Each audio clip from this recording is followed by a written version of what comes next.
And others has raised serious questions that have been backed up by many medical experts around this country that COVID-19 very likely started in the Wuhan lab and was leaked out. Medical experts from every walk of life have looked at the genetic makeup of this COVID-19 virus and said it couldn't have been transferred from bats to animals to humans. In fact, it was likely modified genetically in the lab in Wuhan. And yet there is not a single hearing that's been held by this majority on whether it was gain-of-function research, possibly funded with taxpayer money. All of those questions should be raised, but maybe the majority doesn't want those facts to come out. We should want the facts to come out wherever they lead. So don't pound the desk and say you want the facts when you remove people who are asking questions to get at the facts. Shouldn't be a one-sided question and argument. And I would yield. The legislation we passed said the Speaker would appoint all the members. These members were not kicked off. They never got on. Liz Cheney was asked whether that was the appropriate thing to do, and her response was, so you had her quote, "I agree with what the Speaker has done." Now, the reason she agreed, yes, they've raised questions. And on your side, you wanted to raise questions. You wanted to look at everything but January 6th. Maybe January 6th as well, but you wanted to look at this incident, that incident, the other incident, the incident over here. Are they relevant incidents? Sure they are. But not to January 6th. But why not look at all of them? Not to... I have the time. Gentleman has the time. Clearly, when you were in charge, you didn't look at some of the incidents that happened while you were in charge that were similar in nature.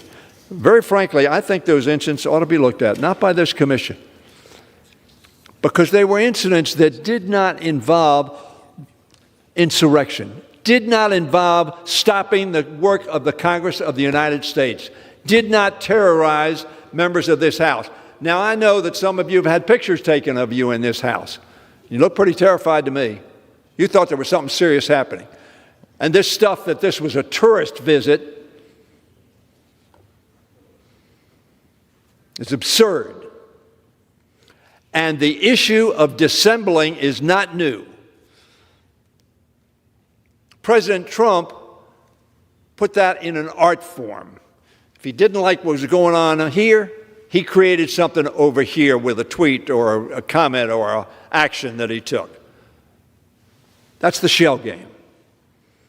The issue is what happened on January 6th. What was the insurrection about? What were people coming into the Capitol saying, let's hang the Vice President of the United States? Not of our party. You know, people shake their heads. I'm not sure why they're shaking their heads. They saw it on television. They see it on the tapes over and over and over. They see people being convicted. I happen to think the sentences are too short. It was treason. It was treason based upon a lie. And we need to get to the bottom of it. And what the Speaker has done is made sure that we're going to get to the bottom of it, notwithstanding the fact, and I will repeat again, all of you had the opportunity to vote. 5-5 shared the subpoena. Look at and the Speaker and the leader was empowered to appoint anybody you want. The legislation that passed this House said the Speaker would appoint. The Speaker. Did she consult with the minority leader? She did. And did she disagree with two that he appointed? She did. And she did not appoint them. That was in her power. And I agree with her. And Liz Cheney agreed with her. Why? Because that would have been dissembling, not looking for facts. Mr. Jordan has said over and over again, he believes the election was stolen. Court after court after court after court said no proof. No proof. And so, we are where we are, and we're going to proceed. And we're going to proceed, and if the Speaker decides to withhold the 3 and name 2 others, so be it. We're going to proceed. We're going to proceed, and we're going to get the facts, and we're going to get those facts known to the American people. It's going to be widely covered. There are going to be a lot of witnesses, and we're going to find out the who. Maybe that's the problem. The who, and the what, and the where, and the why. For the first time in history, Americans, Trump signs waving, stopped the business of the Congress of the United States, an insurrection. And from my view, a treasonous act.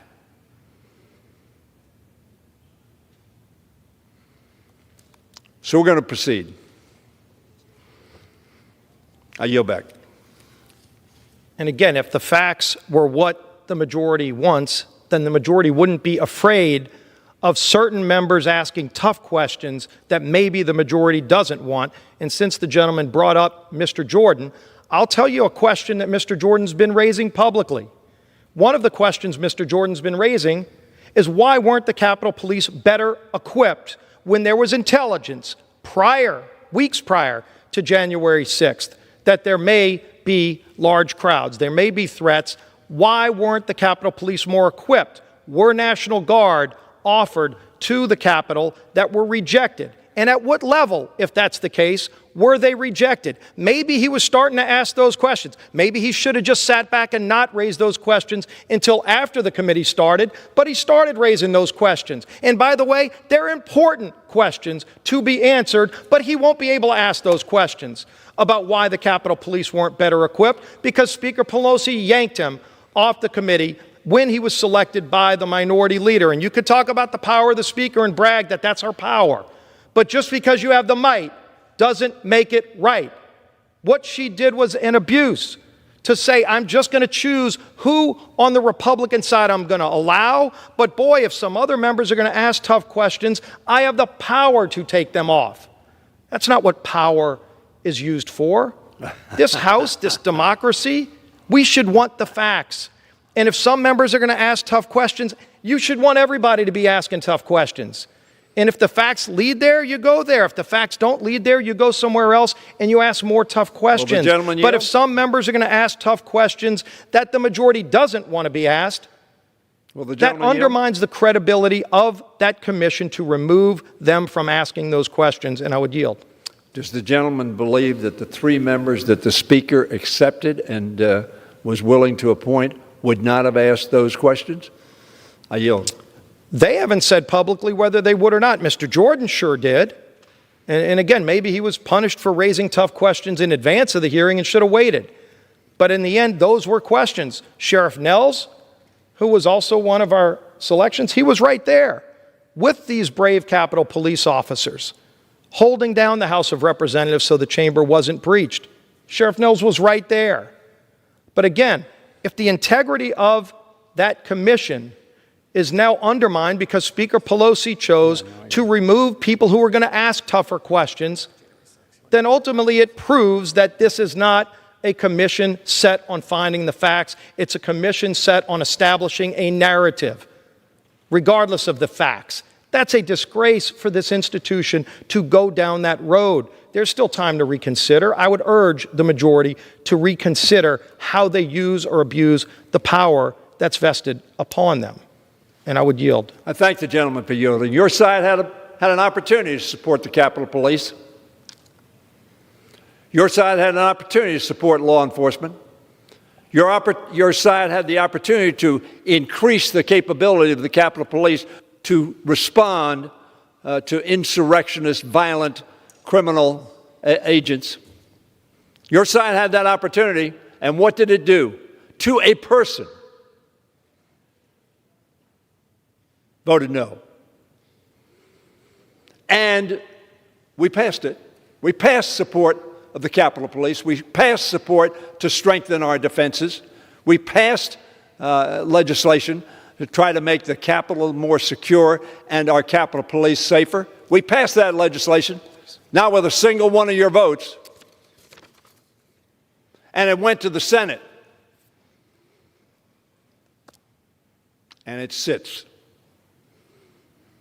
And you read what that's doing to the morale of the Capitol Police and some of your comments about the Capitol Police. So you had that opportunity, I'd say to the Speaker, the Republicans had that opportunity. And just as they rejected the 5 and 5, they rejected support of the Capitol Police. And 17 of them voted against giving them a gold medal. Why? Because the insurrection was mentioned in the resolution. And of course, there was no insurrection. It was a tourist visit as they ambled politely through the halls of the Congress, saying how appreciative they were of the efforts being made by their Democratic representatives.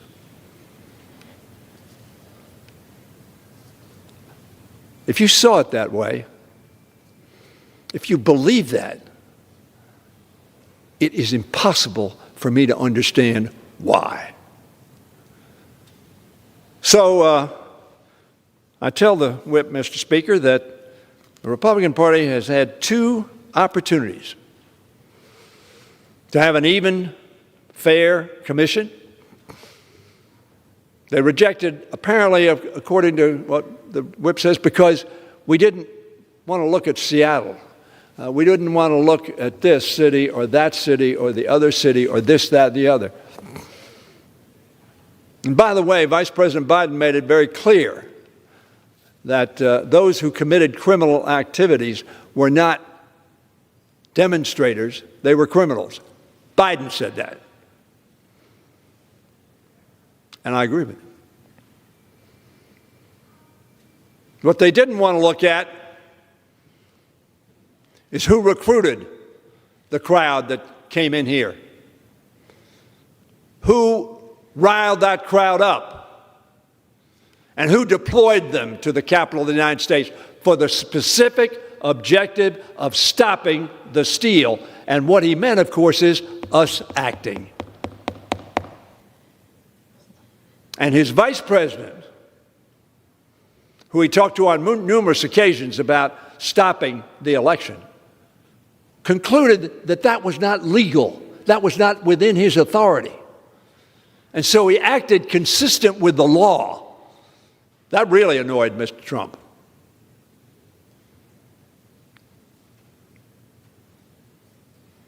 So here we are. We should have had a bipartisan commission. We should have moved that forward. And yes, we should support the Capitol Police by adopting a supplemental. And by the way, the Senate supplemental is more, in terms of dollars, than the House supplemental. So it's not a question of we spent too much money to do this, to make the Capitol safe, to make the Capitol Police armed, to give them opportunity to get intelligence that they need to conceive. But what a distraction that the Capitol Police weren't prepared. The question is not were they prepared. The question is, why did American citizens try to commit insurrection and treason in the Capitol of the United States and stopped our work? Not for very long. We came back, we did our work, and we got it done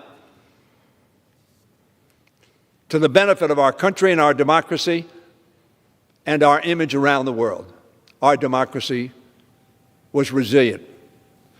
And nobody was angrier, I will tell you, and I think, Mr. Scalise, you were there, Mr. Speaker, nobody was angrier at what was happening that night than Mitch McConnell, the leader of the Senate, who said he believed, subsequent to his voting against impeachment, that notwithstanding that, he believed the president bore responsibility. As the minority leader said, not all responsibility, but bore responsibility. So we're going to look at this. You can talk all you want. Your leader has now decided he's going to withdraw the 3 and not participate. We regret that. but it's not going to stop us. It's not going to stop us getting at the truth. Not going to stop us at having the American people know the who, what, where, when, and why of the first time since 1812 when a foreign power invaded our capital, that the capital of the United States was invaded by people who were seeking to undermine the democratic processes under our Constitution. And I yield back. Well, thank the gentleman for yielding, and it's unfortunate that as that commission starts, it will not include other members, Republican members, who wanted to ask some of those tough questions in terms of supporting the police. Well, has a Republican I don't think the gentleman has seen any stronger support for police than on this side of the aisle. I've been maybe more vocal than anyone about support for the United States Capitol Police, because I wouldn't be here alive today without the bravery and heroism of the Capitol Police. And I think we all stand with them. And ultimately, when you look at the supplemental, when it came through the House in May, there were a number of members on the Democrat majority side who voted against that supplemental, who have been vocal about defunding the police. And in fact, we've been trying to bring up HRES 352, which expresses support for police in opposition to this crazy radical idea of defunding the police, where many of these cities that have actually defunded police are seeing rapid increases in crime. And even more, and I know I've held roundtables with sheriffs from the New Orleans area, as many of my colleagues have met with law enforcement. They'll tell you the biggest challenge today, in addition to the growing crime wave they're seeing, is a demoralization around the country for police, because they see these efforts to defund the police, and they see elected officials speaking out publicly against police. And it's not coming from the Republican side. I think the gentleman knows where it's coming from. But why won't this bill be brought to the floor to just express support for police? The fact that the majority on the Democrat side will not bring a resolution to express support for police, HRES 352, by Ms. Meliotakis and others, at a time when we are seeing around the country not only a demoralization, but an increase in resignations, people leaving the great work of law enforcement because they see in those communities that have defunded the police a lack of support. Most sheriffs will tell you they're having trouble recruiting new people right now because of the attacks on police all around the country that we saw from the summer through, where cops were murdered, shot, beaten, and yet a resolution to express support, to let them know that we have their back, still won't be brought to the floor by this majority. I hope the gentleman would look at bringing HRES 352 to the floor so that we can actually express to all police that we support them and that we do have their back. And I would yield on that. I thank the gentleman for yielding. You had an opportunity to support the police, and you voted with those who wanted to fund the police.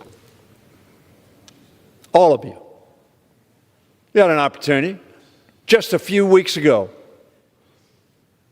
where we had a bill on the floor to support and to fund the Capitol Police, to make them safer, more effective, and better able to enforce the law.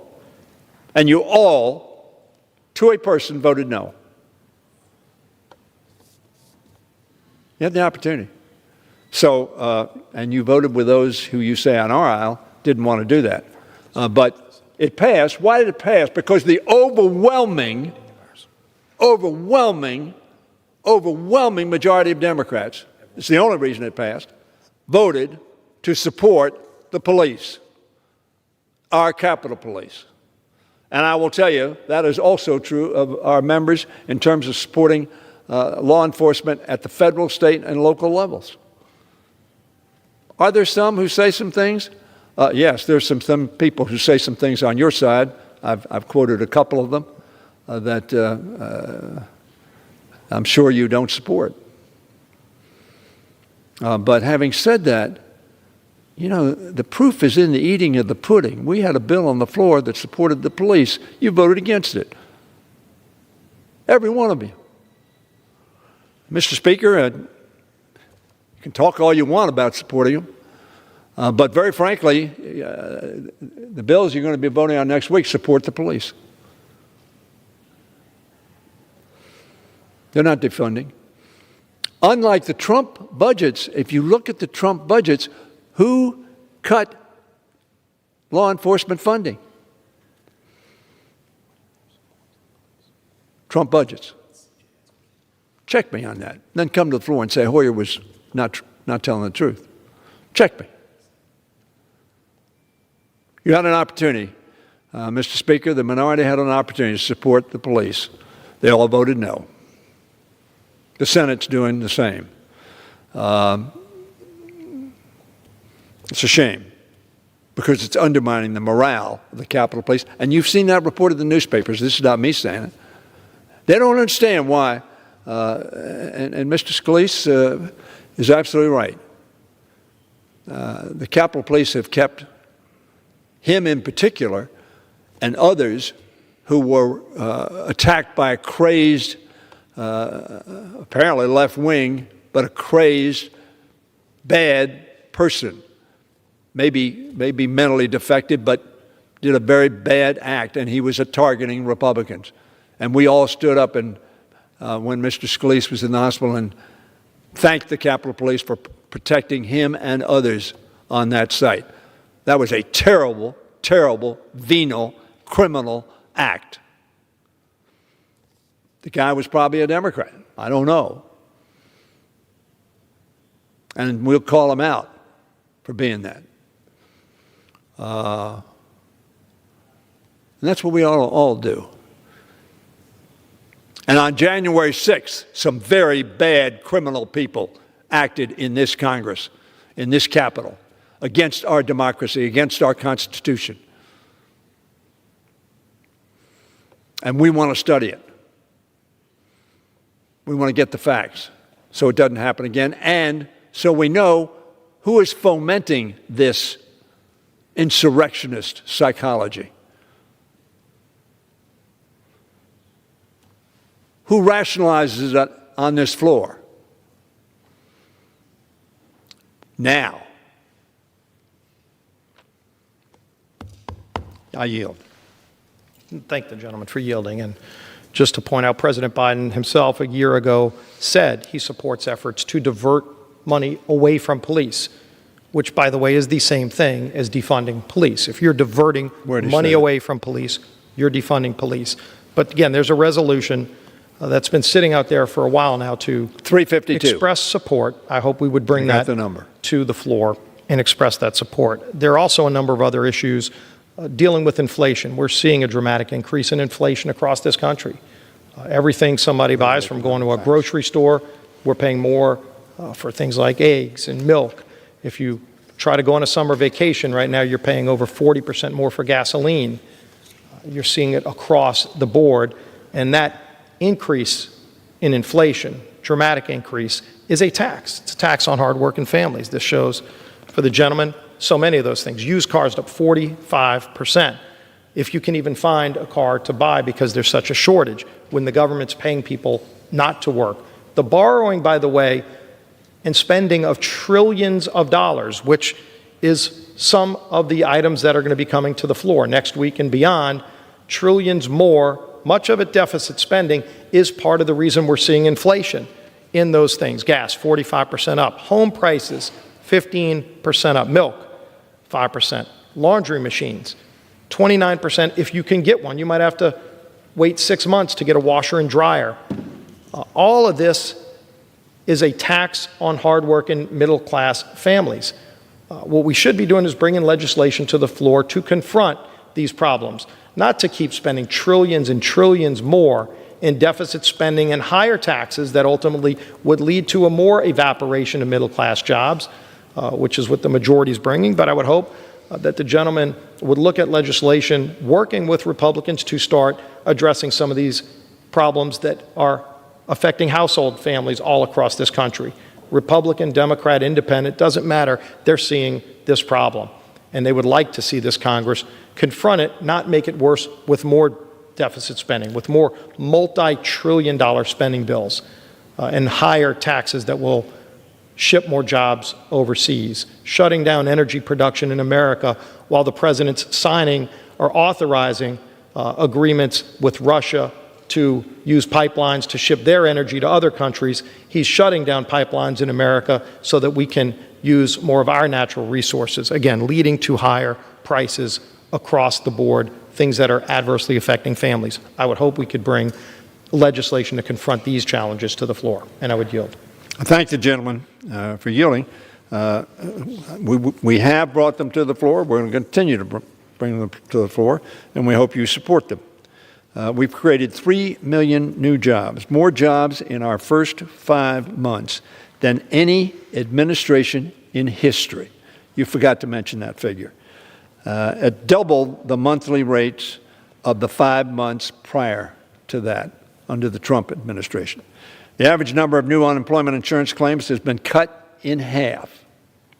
Last week, that number was about 400,000. The same week last year, it was 1.5 million under the Trump administration. Small business optimism has returned to its 2019 average.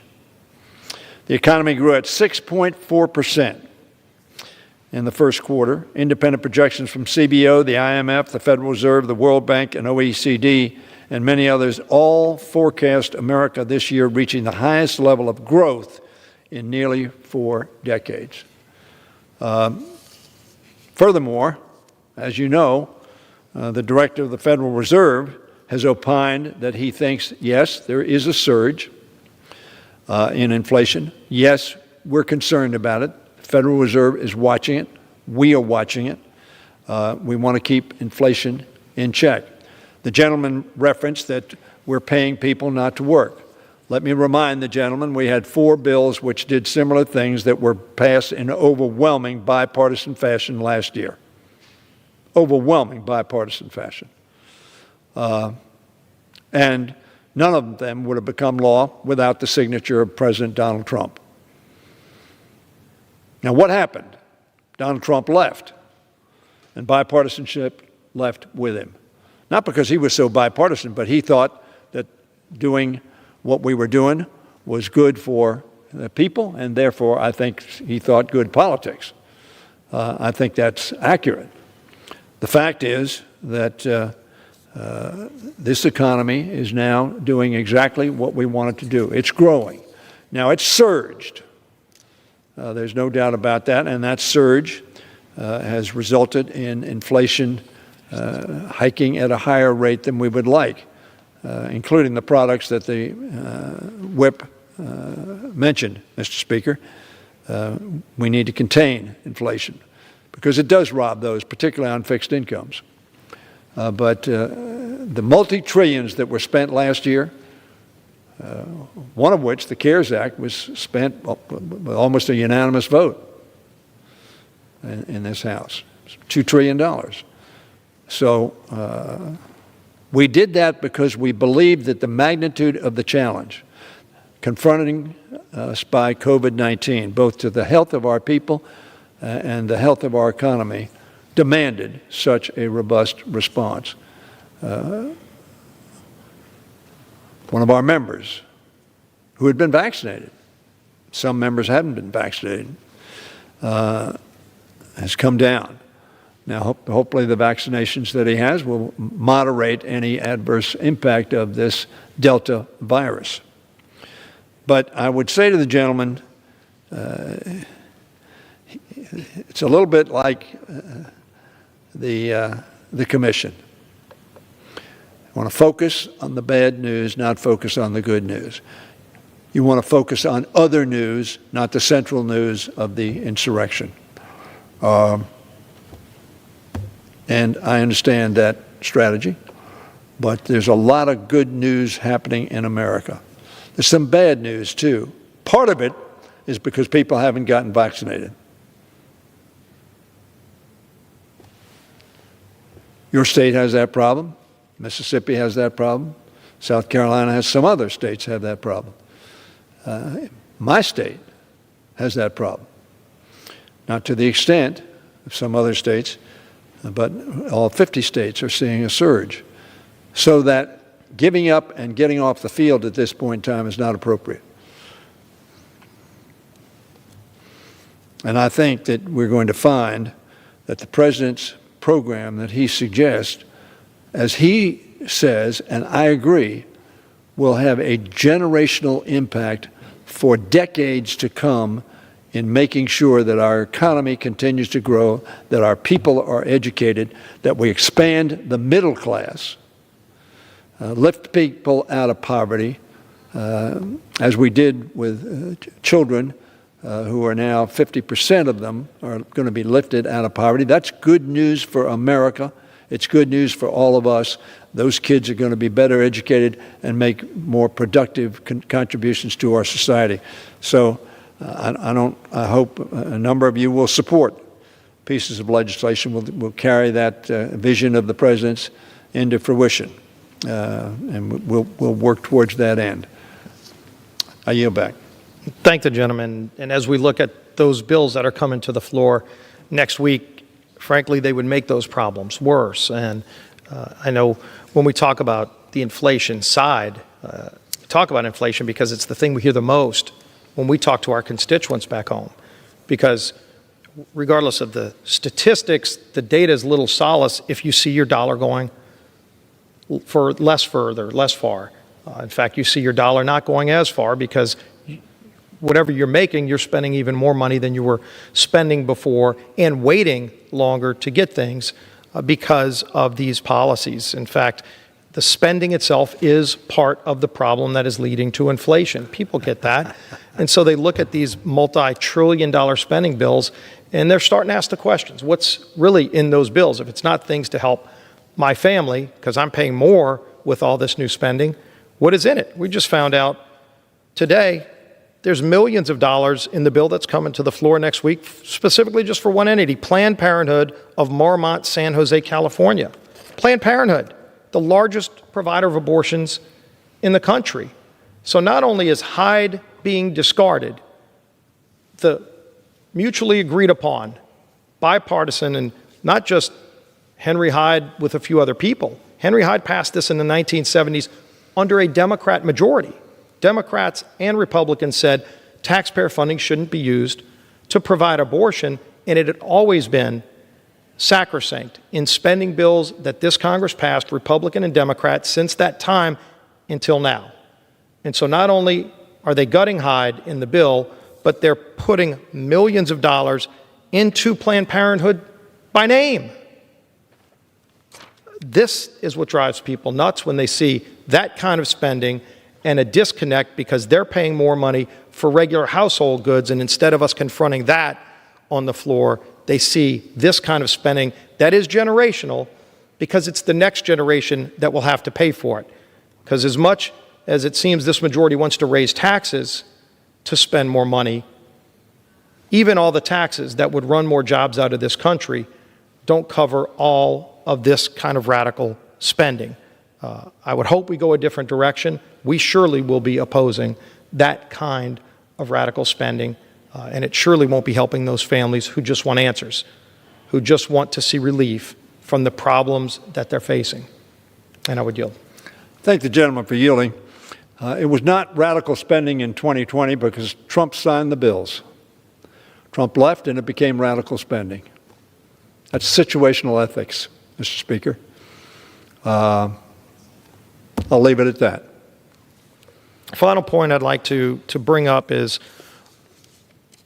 to the leader. We're seeing something that actually is very encouraging in Cuba, and that is the people of Cuba taken to the streets to demand freedom, something that's been decades in the making. I would hope that we see all government leaders, Republican, Democrat, executive branch, legislative branch, all expressing our support for the Cuban people who seek freedom. Because I think one of the most heartfelt signs that I know I saw and so many of my colleagues saw just a week ago were not only people taken to the streets to call for freedom, they were carrying the American flag in Cuba, and we see this all around the world. It's one of the things that, for all of our differences, brings us together, and that is that here in this United States Congress, we're not only working to promote freedom in this country and to preserve it for future generations, but this freedom that we work to preserve inspires people all around the world. And whether it's Cuba or in Iran, which we saw years ago, or any other country, when people seek freedom, there's really only one flag that they wave, and that's the United States flag. And our colleague Mario Diaz-Balart, whose family fled Cuba, like so many of our colleagues, some first generation, Carlos Jimenez, former mayor of Miami-Dade, personally fled Cuba seeking freedom, and talk about the American dream. A first generation who fled a socialist nation who is now a sitting voting member of the United States Congress, who now wants to express support for the Cuban people. And so there's a resolution, HRES 527, that expresses our solidarity standing with the people in Cuba who are seeking freedom. I would just ask the gentleman if he would look at bringing that bill to the floor.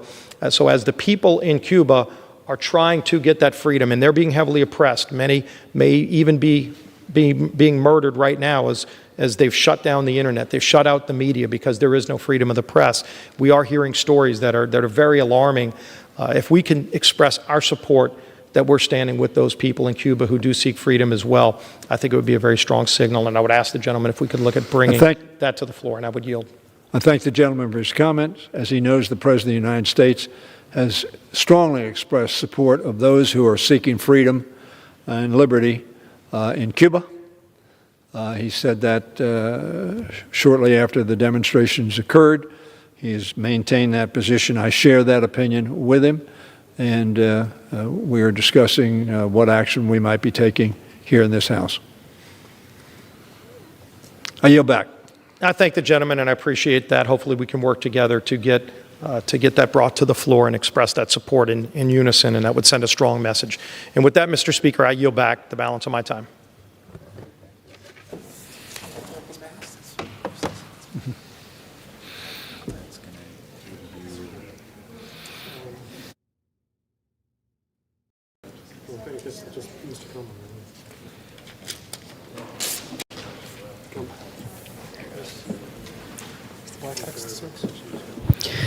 The chair will now entertain requests for 1-minute speeches. For what purposes does the gentleman from Washington seek recognition? Without objection, the gentleman from Washington is recognized for 1 minute. Thank you, Mr. Speaker. As we prepare to bring American troops home from Afghanistan, it's important to recognize those who weren't able to make it home. With that in mind, I rise to honor our nation's Gold Star families, mothers, fathers, husbands, wives, siblings, and children with a loved one who died in service to our country. I have deep gratitude for the families who've suffered such a painful loss. Families like that of Captain Joseph Schultz, who was killed in action in Afghanistan in 2011. Captain Schultz's mother, Betsy, channeled her grief over losing her only child into action, forming a nonprofit respite home for other Gold Star families, the Captain Joseph House in Port Angeles, Washington.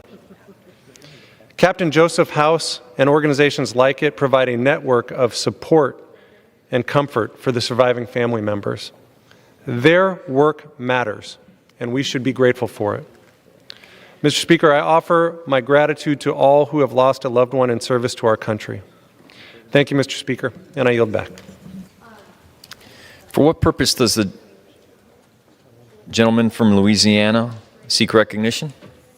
Seek unanimous consent to address the House for 1 minute. Without objection, the gentleman from Louisiana is recognized. Mr. Speaker, I rise today in support of the pro-life Hyde Amendment. Typically, during appropriation season, of course, Democrats and Republicans debate our differences, but we have always historically rallied together in opposition to taxpayer-funded abortions, and we have adopted the bipartisan Hyde Amendment. However, for some inexplicable reason, this year is different. In 1994, then Senator Joe Biden famously stated, quote, "Those of us who are opposed to abortion should not be compelled to pay for them." Of course, he was right. But the president's position has changed now, giving fuel to the fire of Democrat leadership here in this House to follow suit in their own funding bills. It's time to make these Hyde Amendment protections permanent. It's true. Hyde saves lives. And today I'm asking my colleagues on both sides of the aisle to recognize the inherent dignity of every single human life. rejecting this blatant attack on pro-life amendments like the Hyde Amendment. I ask unanimous consent, Mr. Speaker, that the Committees on Energy and Commerce, Ways and Means, and the Judiciary be discharged from further consideration of H.R. 18 and ask for its immediate consideration in this House. Under the guidelines consistently issued by successive speakers as recorded in Section 956 of the House Rules and Manual, the Chair is constrained not to entertain the request unless it has been cleared by the bipartisan floor and committee leaderships.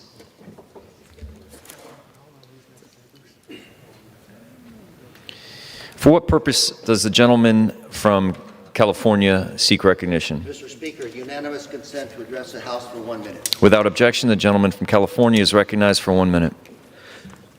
It is. Today, Mr. Speaker, I stand with the Cuban people in their struggle for freedom. Today, I ask that the Cuban government respect basic human rights, basic religious freedoms, freedoms of speech, freedom of association, and the freedom to be heard. And today, I ask that the Cuban government listen to the plight of the Cuban people.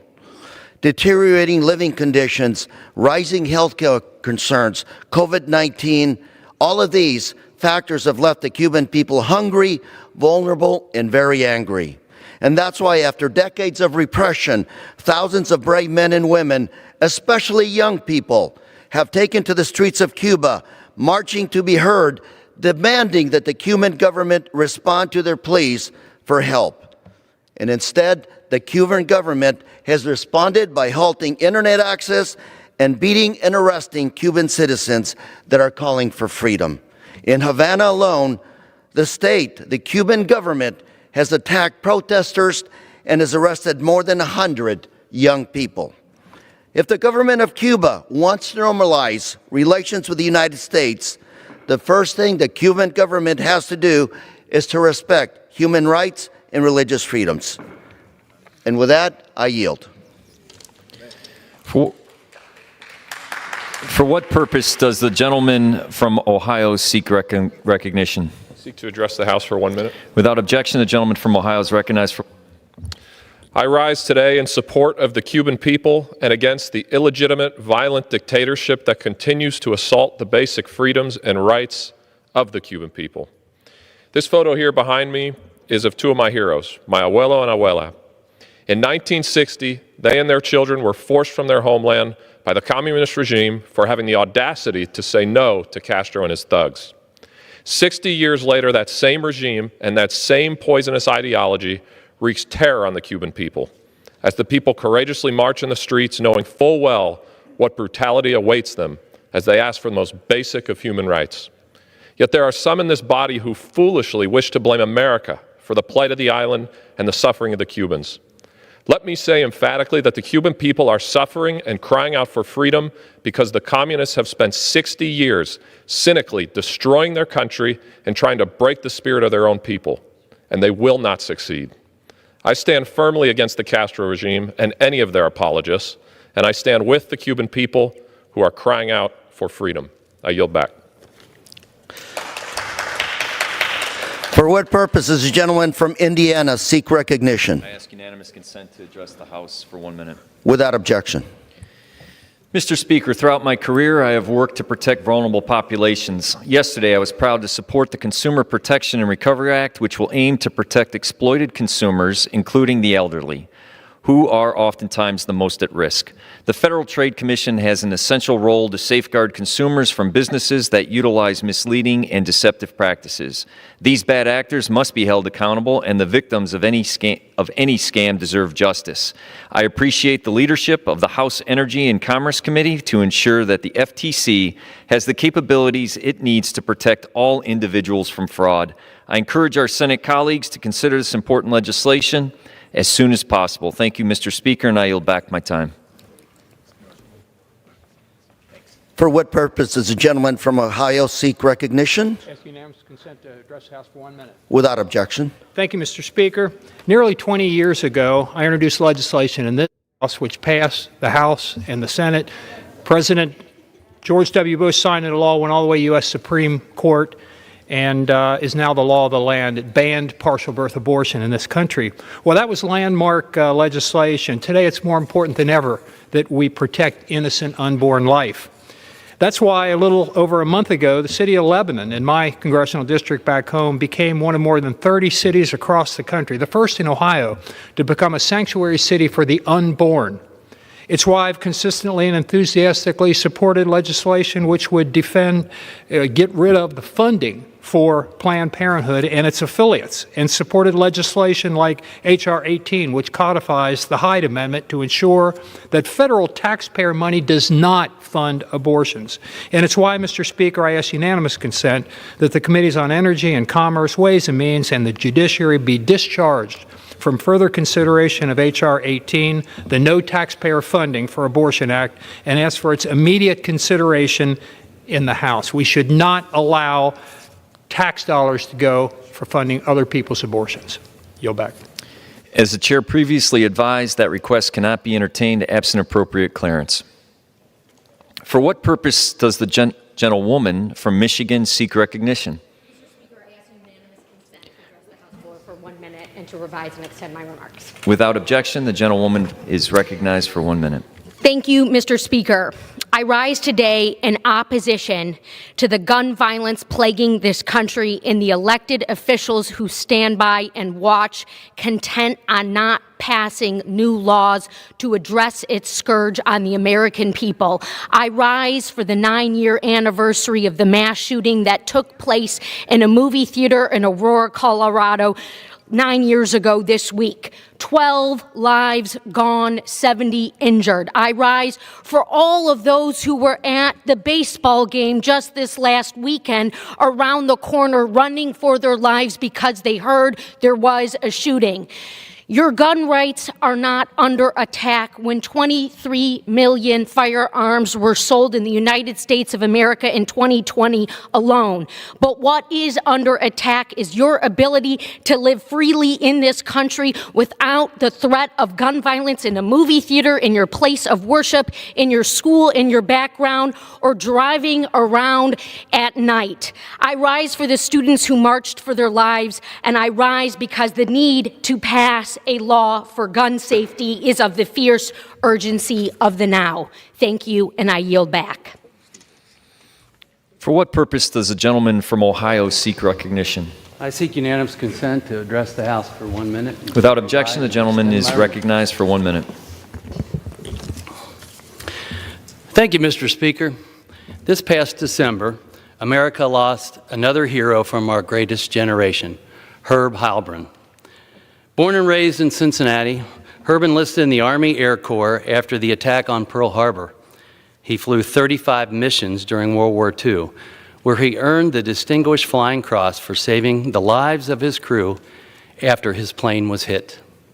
Following the war, Herb returned to Cincinnati, where he worked in sales and real estate before being named president of the Cincinnati Board of Realtors in 1970. Herb's service did not stop after the war.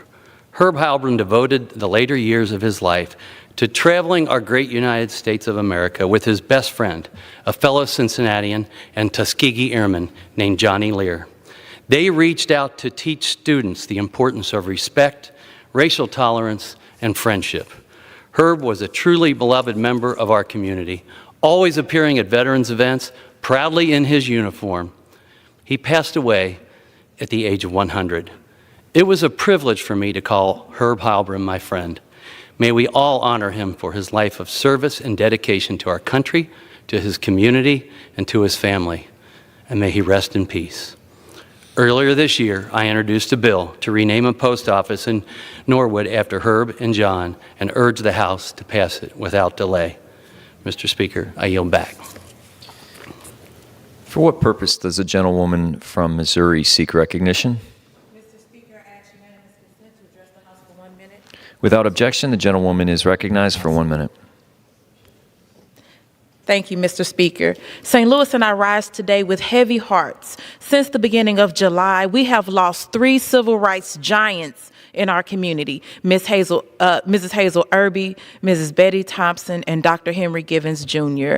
Mama Hazel and Mama Betty were trailblazers, breaking down barriers for Black women and all Black people to be leaders in St. Louis and beyond. I would not be Missouri's first Black congresswoman without the doors that they opened up for me.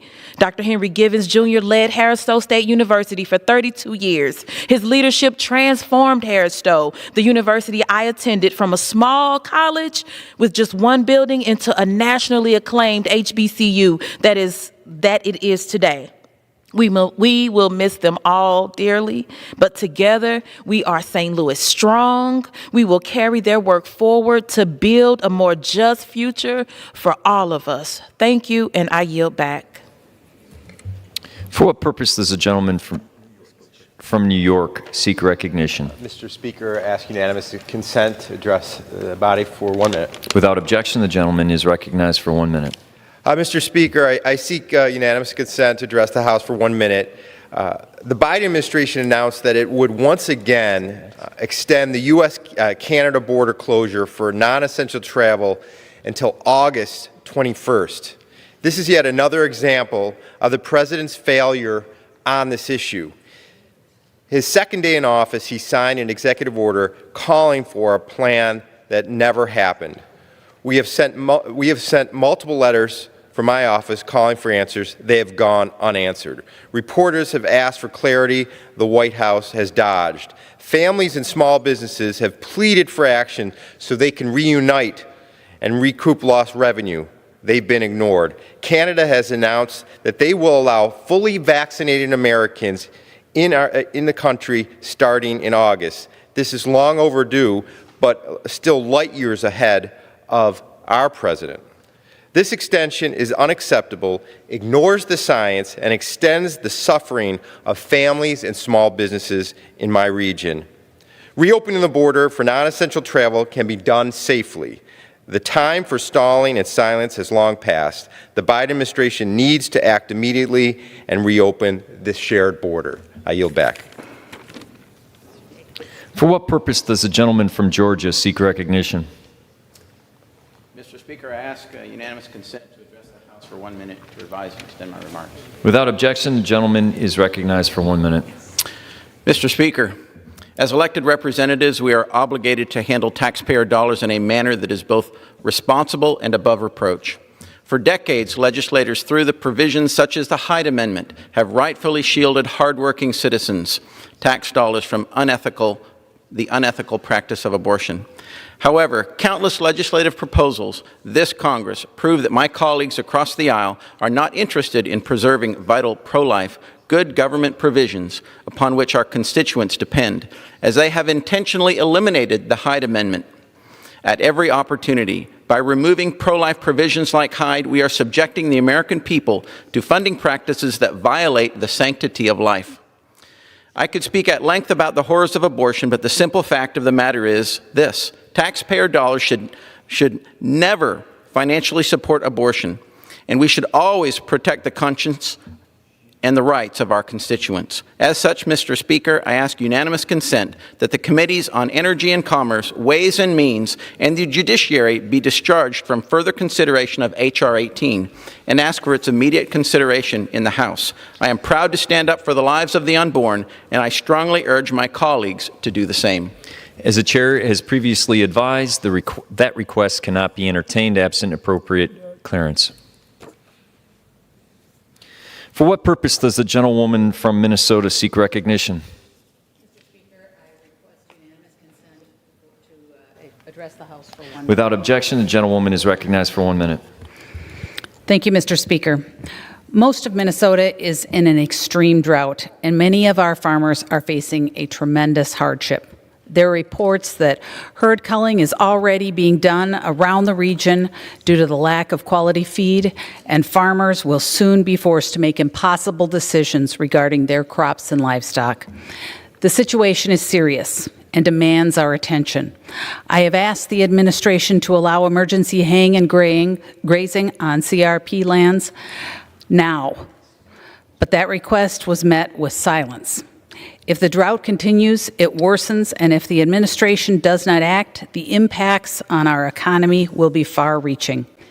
In the meantime, I stand ready to assist my constituents on navigating these challenges and working towards quick recovery. Thank you, Mr. Speaker, and I yield back. For what purpose does the gentlewoman from California seek recognition? Mr. Speaker, Speaker, I ask unanimous consent to address the House 1 minute. Without objection, the gentlewoman is recognized for 1 minute. Thank you, Mr. Speaker. I rise today to talk about rising inflation and the burden this is having on American taxpayers.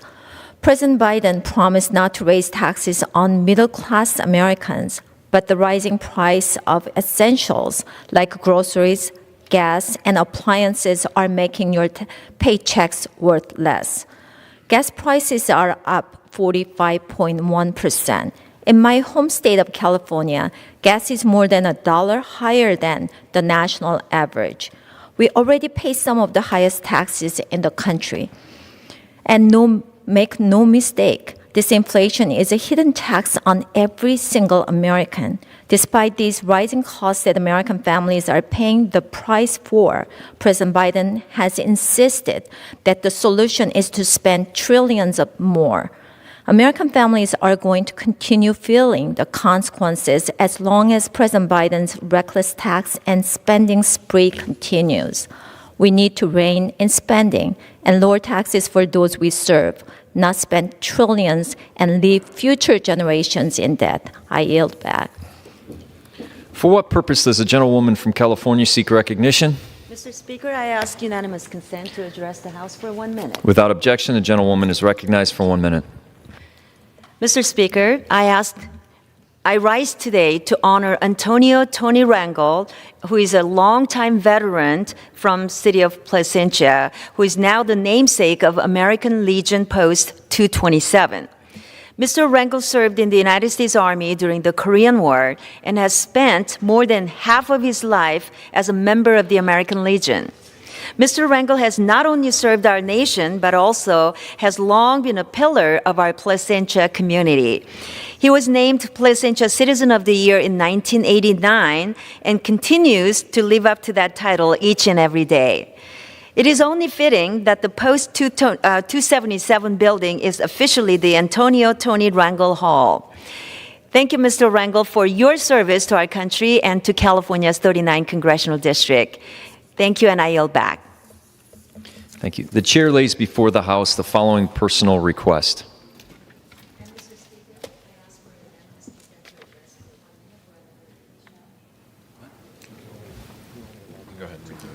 Leave of absence requested for Mr. Michael F. Doyle for today. Without objection, the request is granted.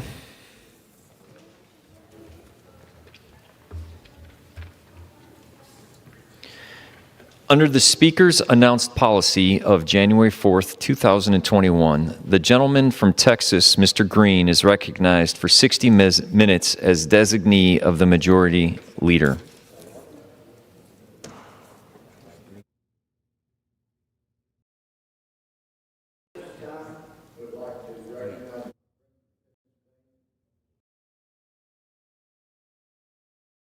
The gentleman suspend.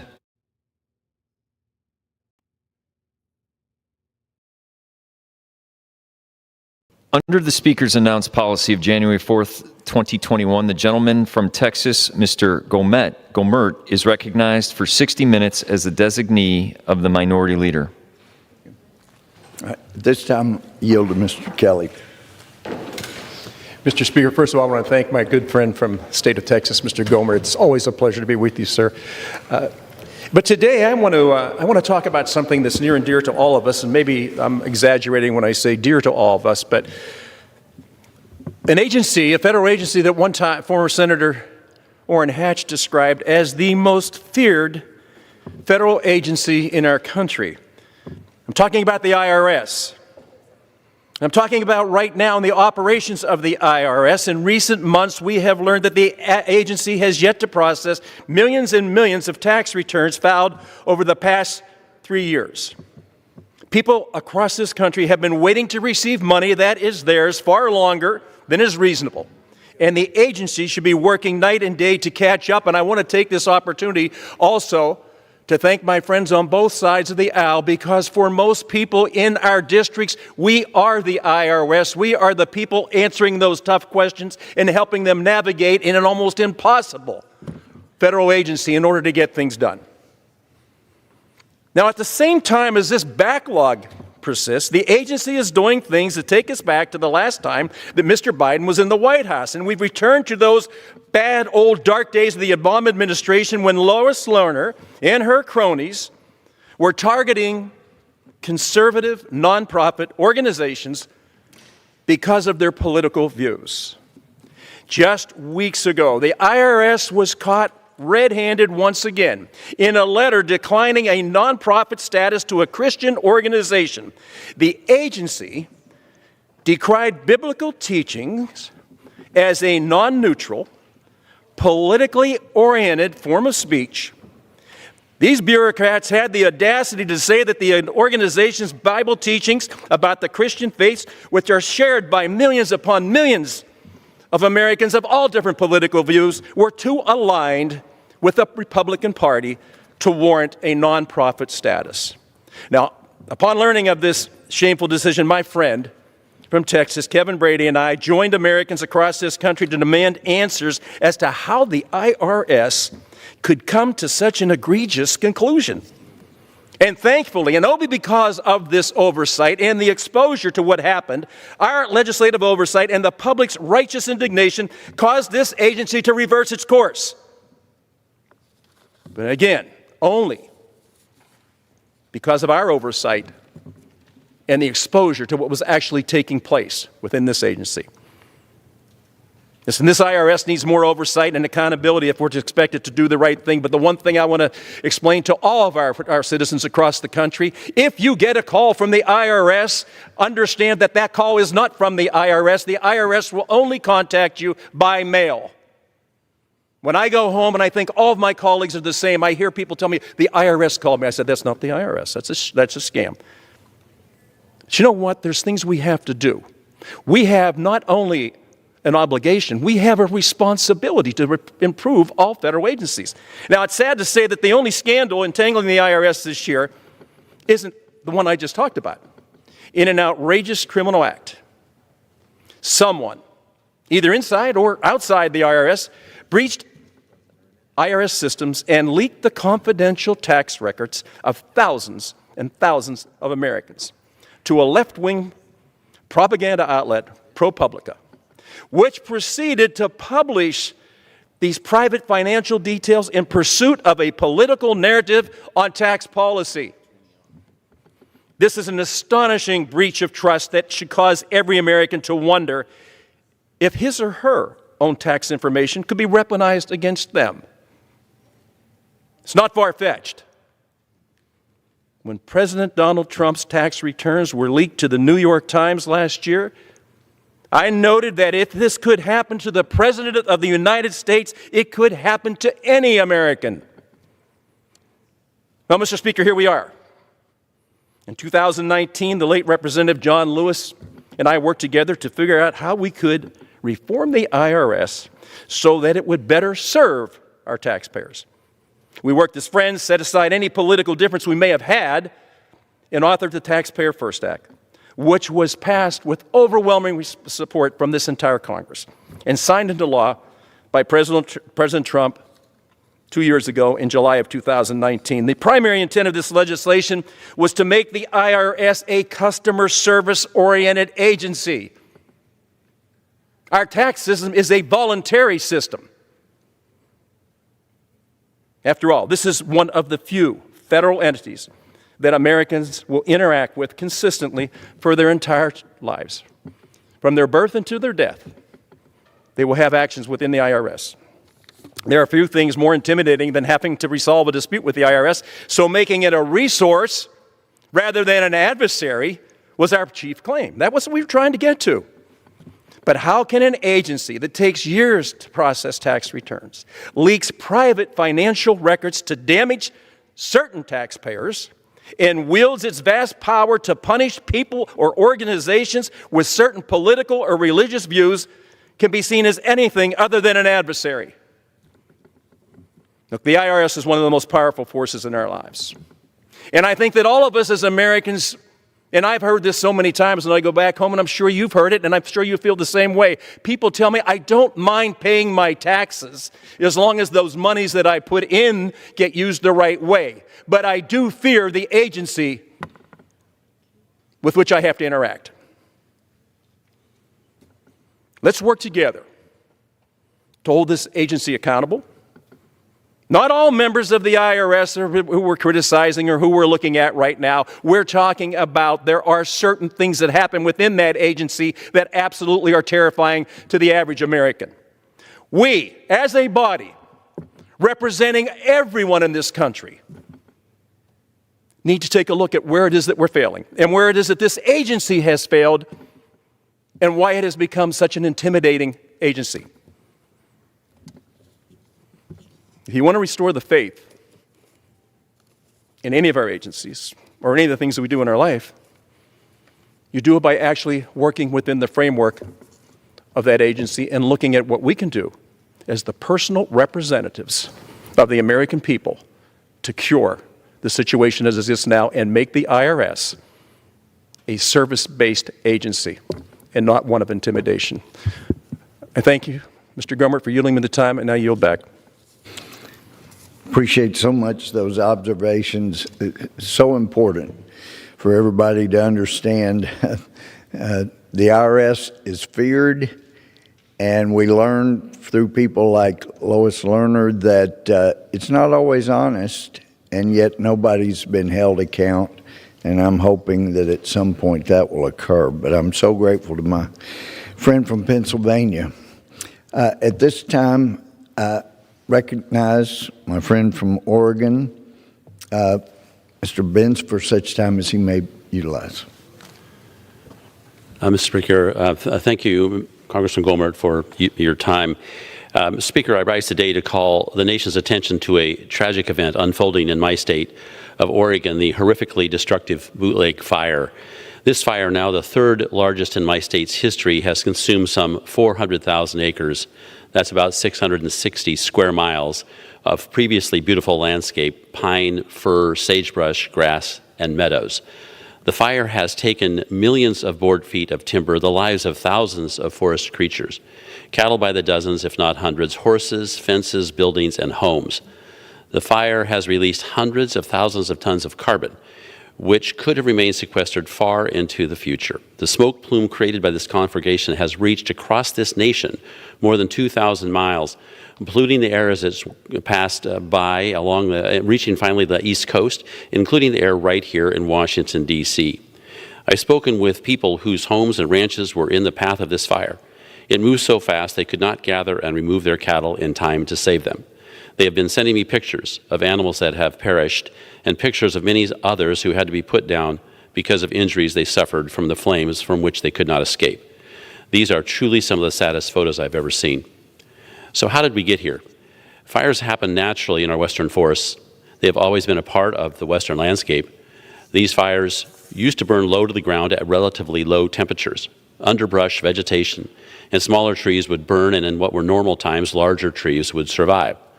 Then about 100 years ago, our nation decided to put out and suppress these fires. For years, the trees and brush that grew unabated by fire were reduced to some extent by logging activities then allowed in our forests. In the 1970s, forests saw the beginning of a steep reduction in forest management, and our forests began to grow unnaturally dense.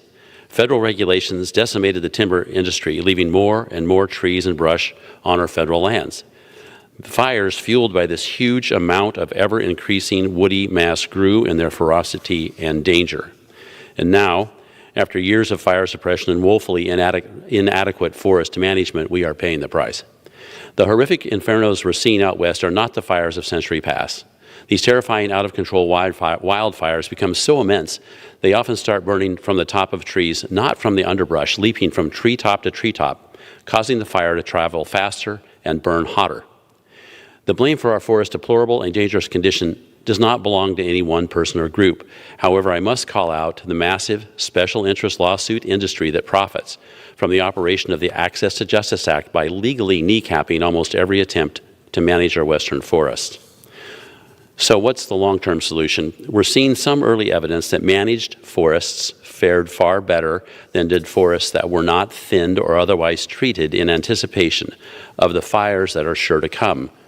Firefighters on the ground indicated that thinned areas slowed down the fires, so that firefighters had a fighting chance to bring the fire in those areas under control.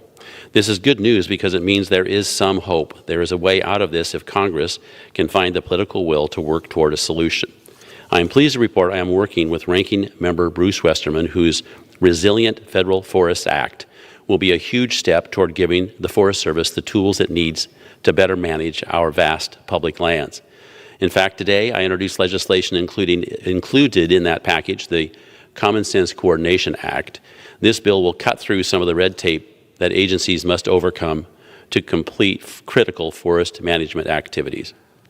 I want to express my sympathy to the people suffering from the bootleg fire and all the fires across the West. My staff and I have been on nonstop calls with local officials, county commissioners, and ranchers. The experiences they are sharing are incredibly sad and made more so by the fact that we could have done so much. Hey, hold on real quick. We've got some breaking news for you live right now.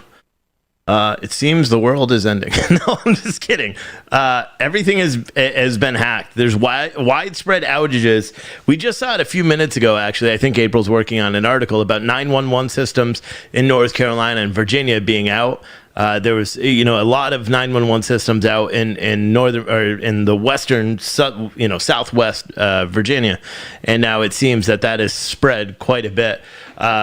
Here, the easiest way to show you is this. Everything is down. PlayStation, Fidelity, Steam, FedEx, UPS, Airbnb, U.S. banks, Discover Cards, Amazon, DraftKings website, Costco is down, Ally Bank. There's airlines that are down. Everything right now. Intel Point Alerts on Twitter was one who just kind of brought this to our attention. Shout out to them. And then Adam called me and he's like, dude, this is crazy. AT&T is the 911 system, so they're all down. U.S. Bank, Chase Bank, Discover, Capital One, American Express, UPS, Southwest Airlines. Delta is down. Their website's down. Everywhere. It's oh my goodness. It's insane. There's just so much. Outage history. Let me see if I refresh if it shows anything else. Just the same. LastPass, Southwest Airlines. Did I say them before? They appear to be down. See, it's not even showing. Here's some. Look. Airbnb, Home Depot is down. Expedia. Let me see. If I go to Expedia, will it not work? Let's see. Live news for you. Expedia.com. Their website's not going to load. It's already not loading. Holy cow. So I wonder if it's just the host for all of these people or if it's a much bigger thing. This is right after President Biden, I think, announced sanctions on Cuba. Not that has anything to do with it. But so Expedia is down. See? That cannot be reached. They said Chase Bank. Chase Bank seems to be up, even though, well, maybe. There. That's up. What else? It said Southwestern Airlines, right? Or Delta Airlines. Google clearly isn't. Delta is down completely. Oh my goodness. Southwestern Airlines.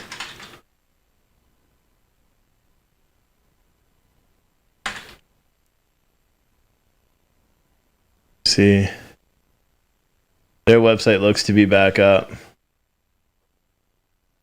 Credit Karma, Ally Bank, Salesforce, Santander. Looks like a lot of banks are involved. I wonder if there's a universal system that has all these. But all these companies right now are apparently down.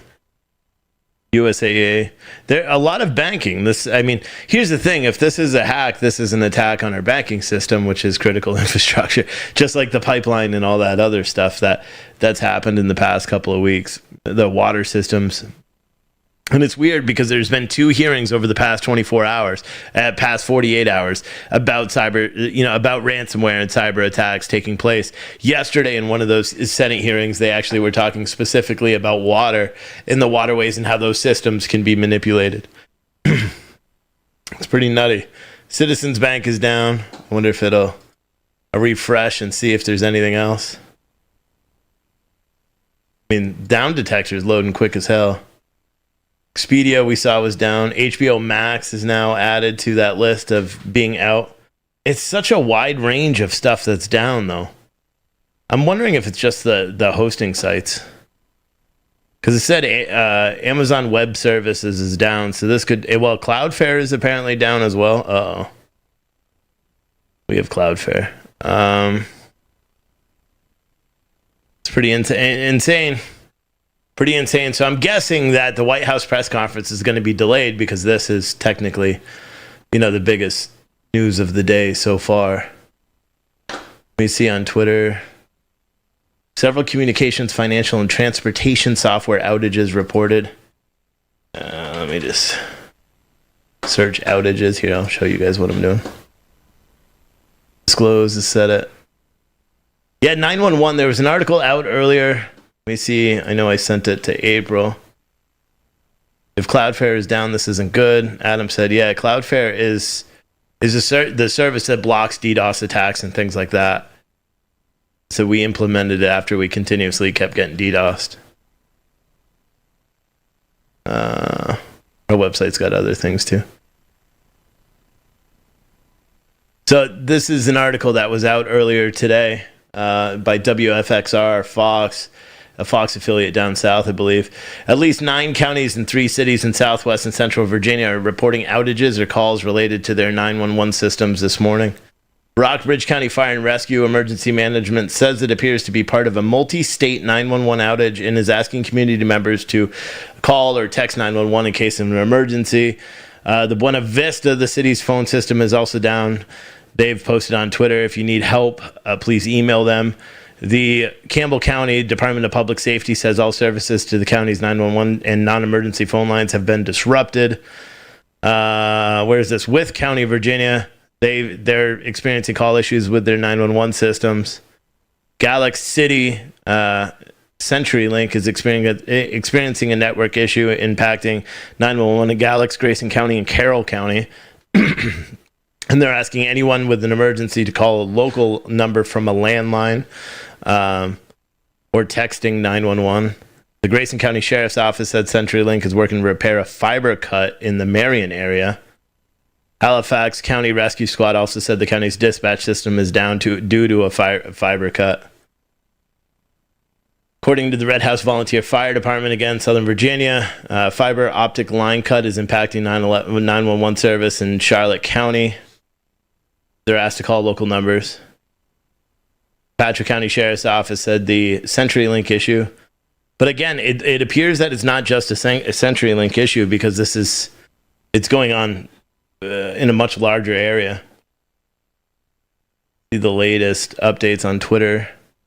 Alchemy, who provides critical internet infrastructure, is having an outage in one of its services. So Alchemy, Adam, are you listening? I don't know if they're the ones. But I'm guessing we actually had a conversation with them a little bit ago to switch our systems over there, and we decided not to, interestingly enough. Currently down, according to Down Detector, which is down as well, but reachable on IP. There's all the banks. Here's another news article by Apple saying all the banks are closed. The Jen Psaki is going to come out, so I'm going to switch to that in just a second. Accept cookies. Said the websites of several high-profile companies, including HSBC, Airbnb, British Airways, appear to have been hit by outages. That's it. That's their whole article. Jeez. Come on, boys and girls. It's everywhere. Internet outage hits Amazon, UPS, and dozens more. See what this says.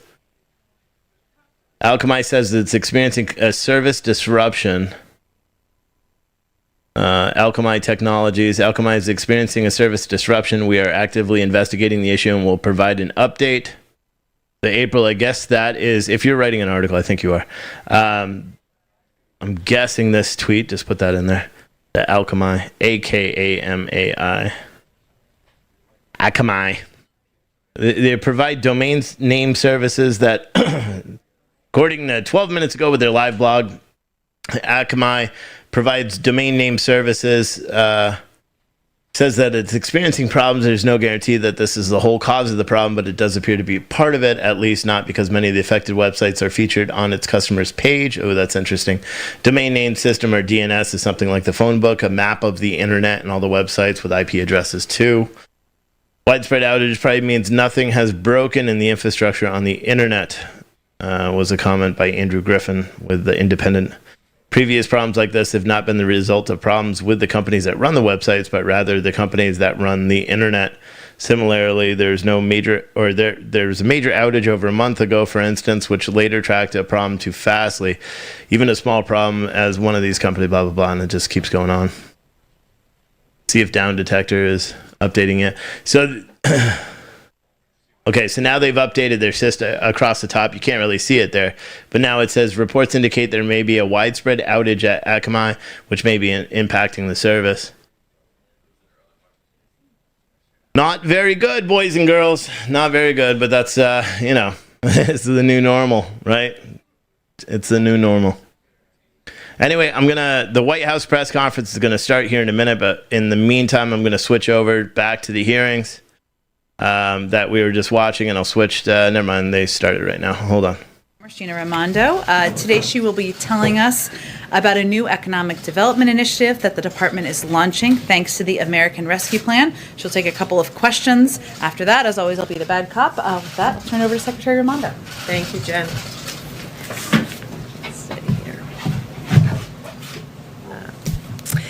Thank you, Jen. Good afternoon, everybody. So, as the President often says, and as we all know, we're on the road to recovery. And today, with this announcement, we mark a real step forward in that recovery. As Jen just said, the President signed the American Rescue Plan into law, intended to get our country back on its feet. And thanks to that law, I'm thrilled right now to be announcing the launch of a transformative $3 billion economic development initiative that will be running out of the Department of Commerce. I'm even more excited to say that starting today, this afternoon, every community in America can begin applying for that funding. We believe that this is the largest local economic development initiative that the Commerce Department has ever made. And it's a testament to the President's commitment to do far more than simply recover, but to build back better and make sure every community and every American is included in our comeback. Everybody ought to benefit from this $3 billion initiative, from working mothers working to balance multiple jobs, to young adults looking for work, to factory workers or retail workers who lost their job in the pandemic, many of them mid-career, and they're wondering, what happens to me now? What happens to me next? These funds, this initiative, has been specifically designed to make sure that we are going to be providing high-quality, real jobs for you and for your community. What we saw during the pandemic, and what we all know, is that some people did very well. Those who are doing well did very well. But millions of Americans continue to struggle, and it's uneven. Those who continue to struggle, it's disproportionately women, people of color, communities of color, rural communities, and tribes.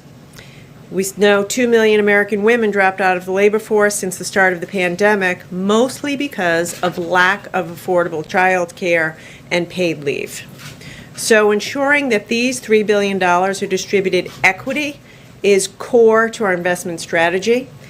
We know that equity is good for workers, good for business, and good for the economy.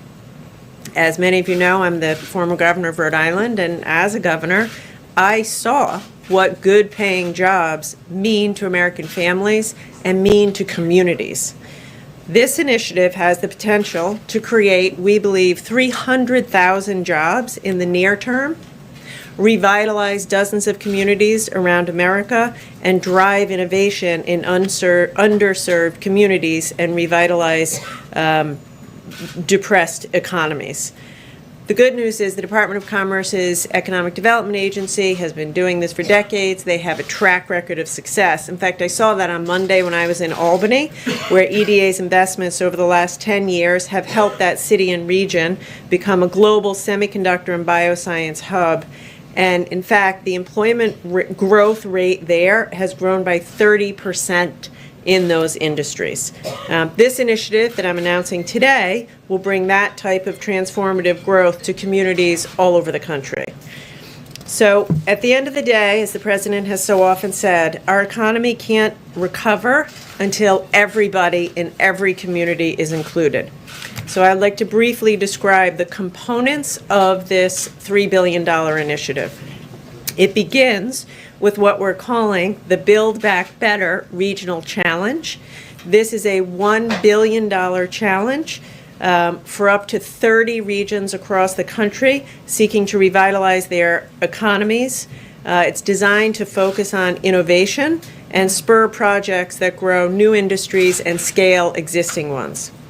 Secondly, is what we're calling the Good Jobs Challenge, which allocates $500 million towards industry-led workforce training and apprenticeship programs with a particular focus on women, people of color, and underserved communities. Importantly, we have designed this so that funds can also be used for support services like childcare and transportation while folks are getting trained, so we make sure they get to the finish line of the training and get a job.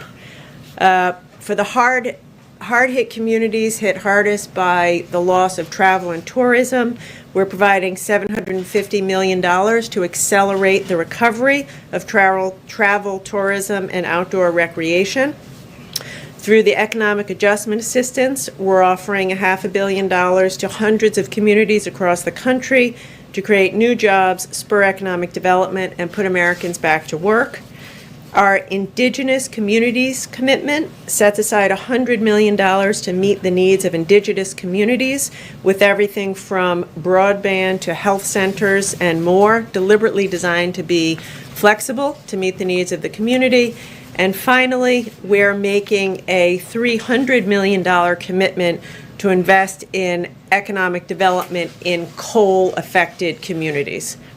We believe that this $300 million investment in coal communities is the largest economic development that EDA has ever made in coal communities, and we know that it will enable these communities to recover, diversify their economies, and grow.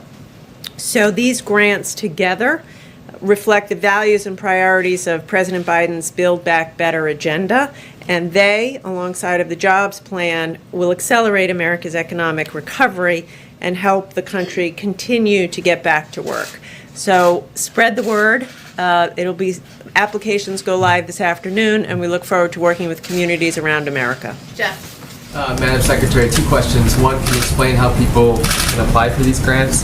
And two, on a separate topic, the Commerce Department has a supply chain advisory committee. Can you give us an update on what you're doing about chips and other supply issues? Yeah, thank you. So as I said, this afternoon on the EDA website, applications will be live. So we want to get this money out the door as quickly as possible. EDA has 6 regional offices around the country, which we will be working with. But this is, I want to clarify, this money is for states, cities, counties, nonprofits, universities, not for companies. So it's coalitions of nonprofits in communities, specifically designed to be locally led and managed. We're doing a lot on the chip shortage. I am engaging almost daily with industry.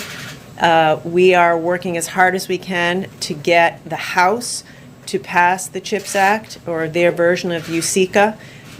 And we're putting plans in place right now already on the team to invest the $52 billion. We need to incentivize the manufacturing of chips in America. And so we are very focused on putting the pieces in place so that can happen. With regard to the EDA grants, I understand that you're going to judge some of these by return on investment. How are you defining ROI, given that that can often exclude priorities like gender and racial equality? So our number one investment priority is equity. And as our team decides this is a competitive grant process. By the way, I think that the fact of the competition will help communities to come together as a community and put their best ideas forward.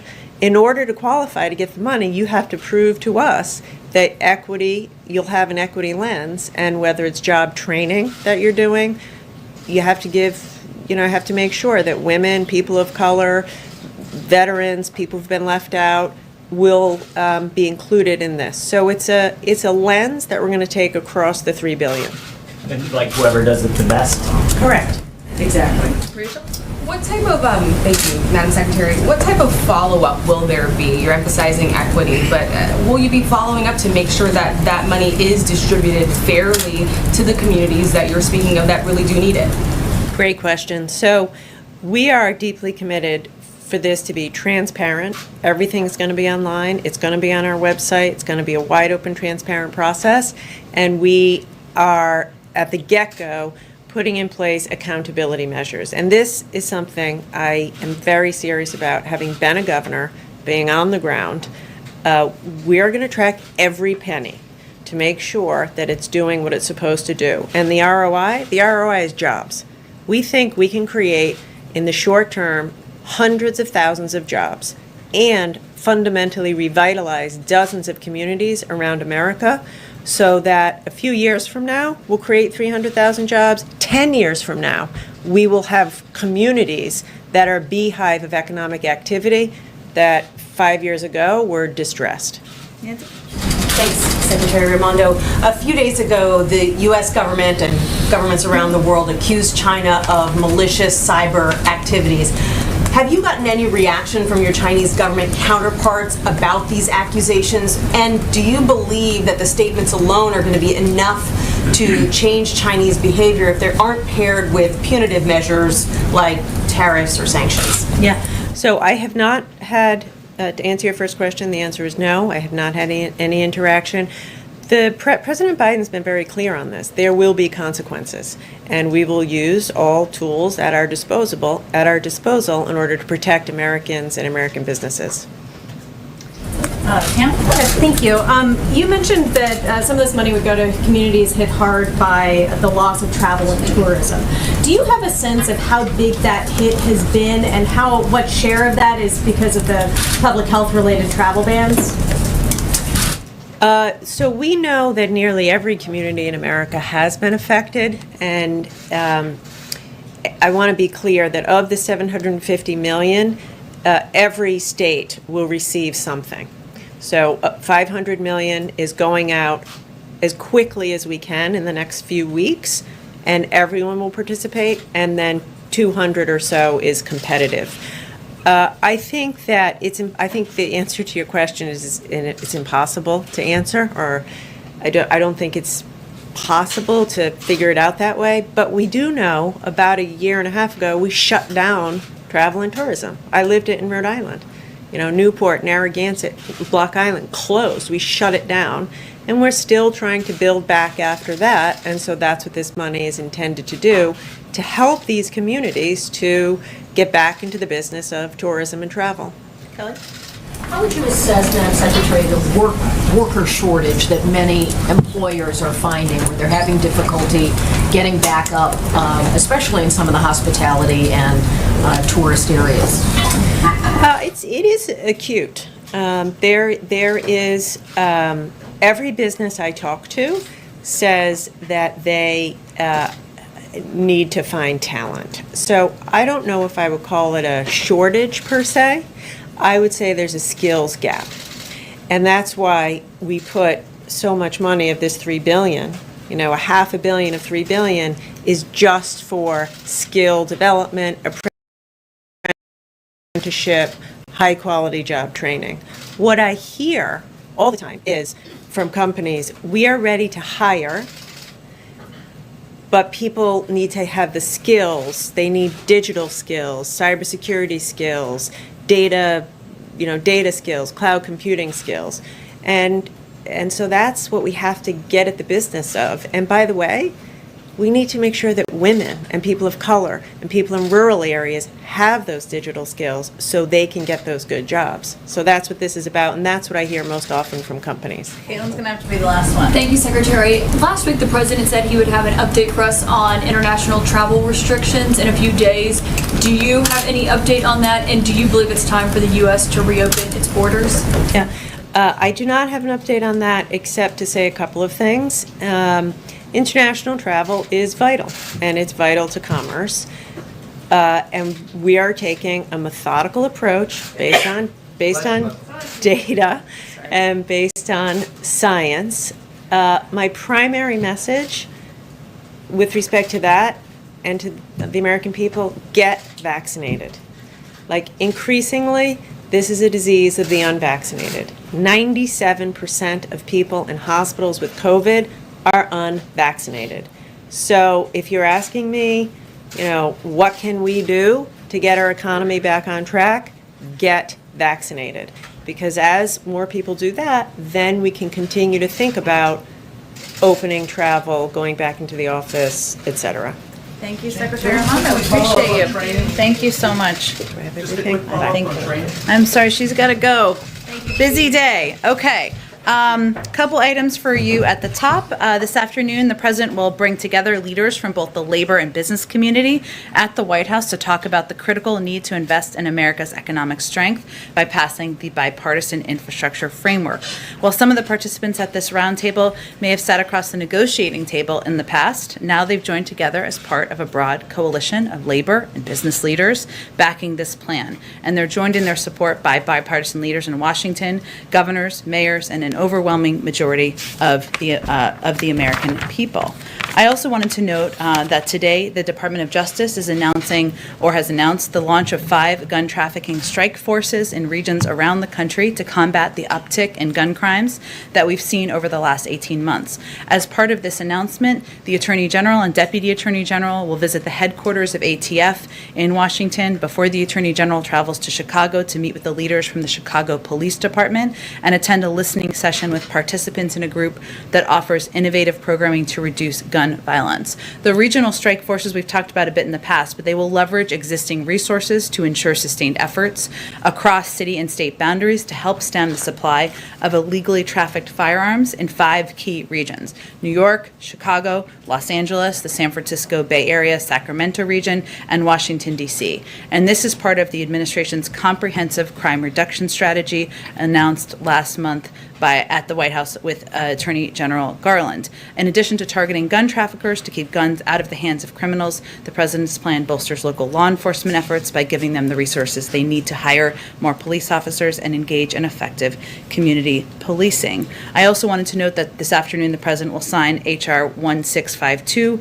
which will help strengthen and restore funding for the Crime Victims Fund, which has lost billions of dollars over the last 5 years.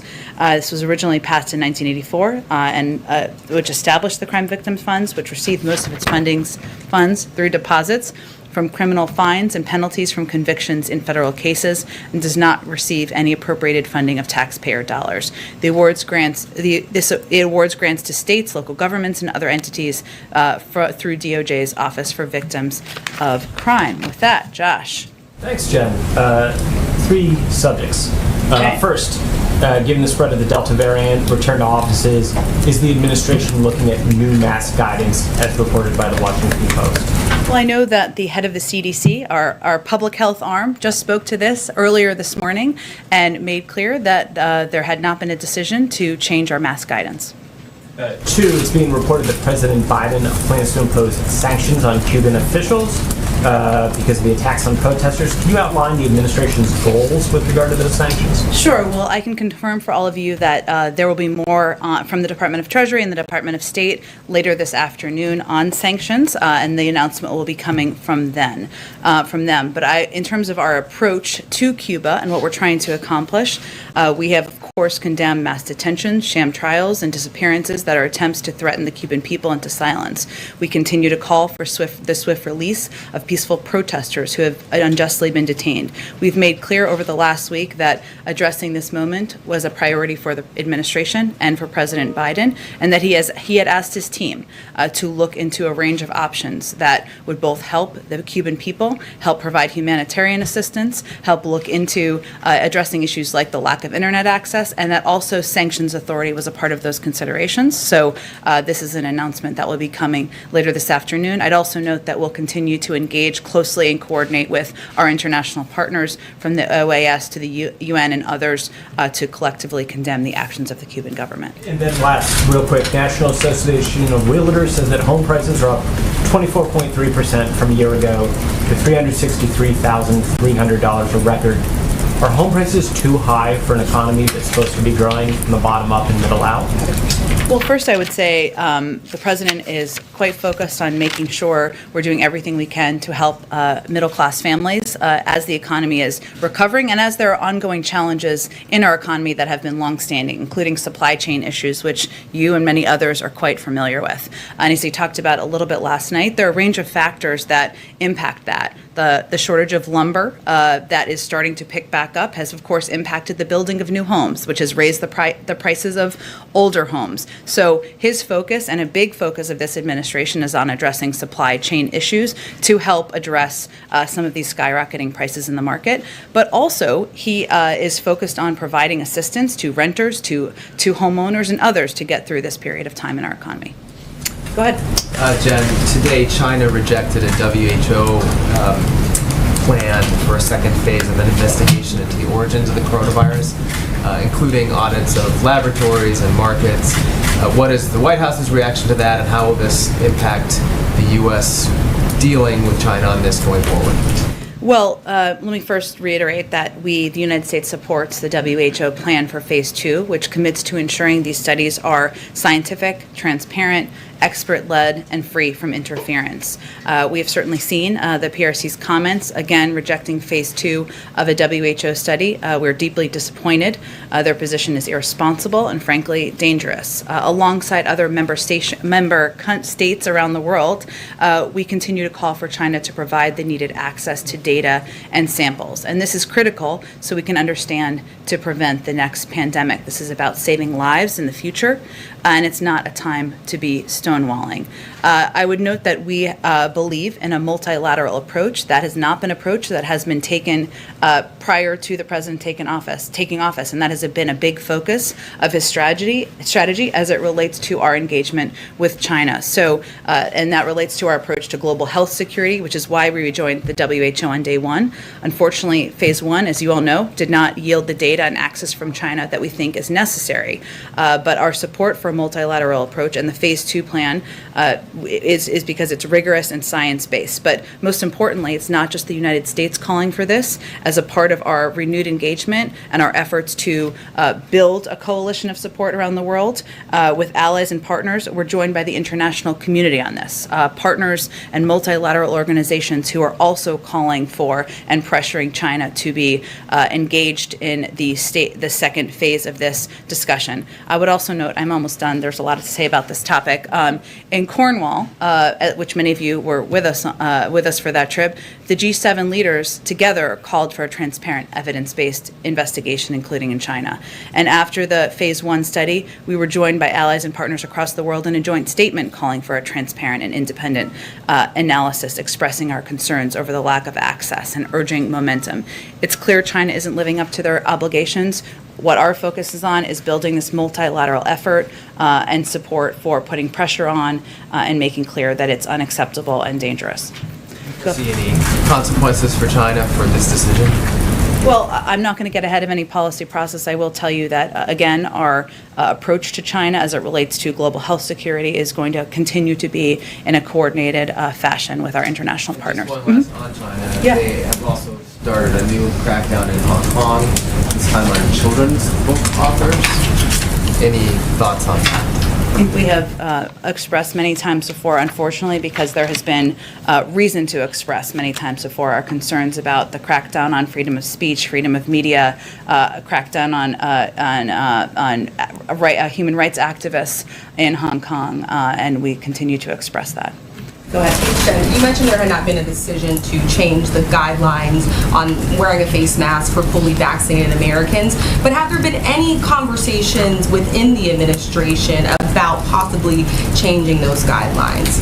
Well, we are guided by the science, and we're guided by our public health experts, and any decision would come from the CDC. The head of the CDC spoke to this earlier this morning.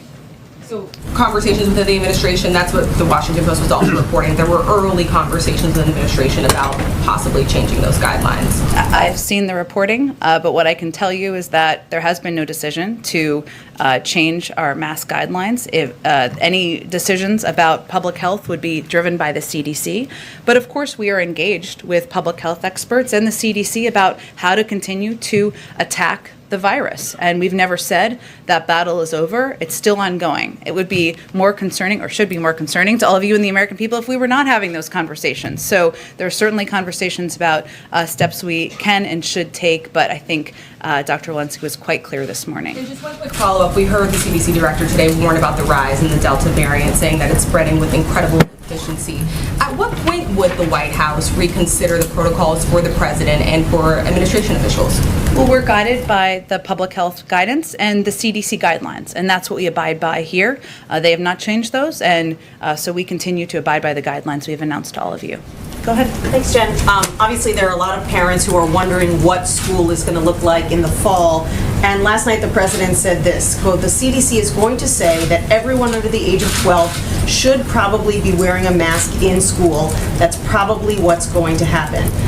Has the CDC indicated that that is, in fact, their position? And how soon could we hear from them? They did already announce that several weeks ago as a part of their CDC guidance for schools, because anybody under 12 is not eligible to be vaccinated, so they would not be vaccinated, and so therefore they should be wearing a mask.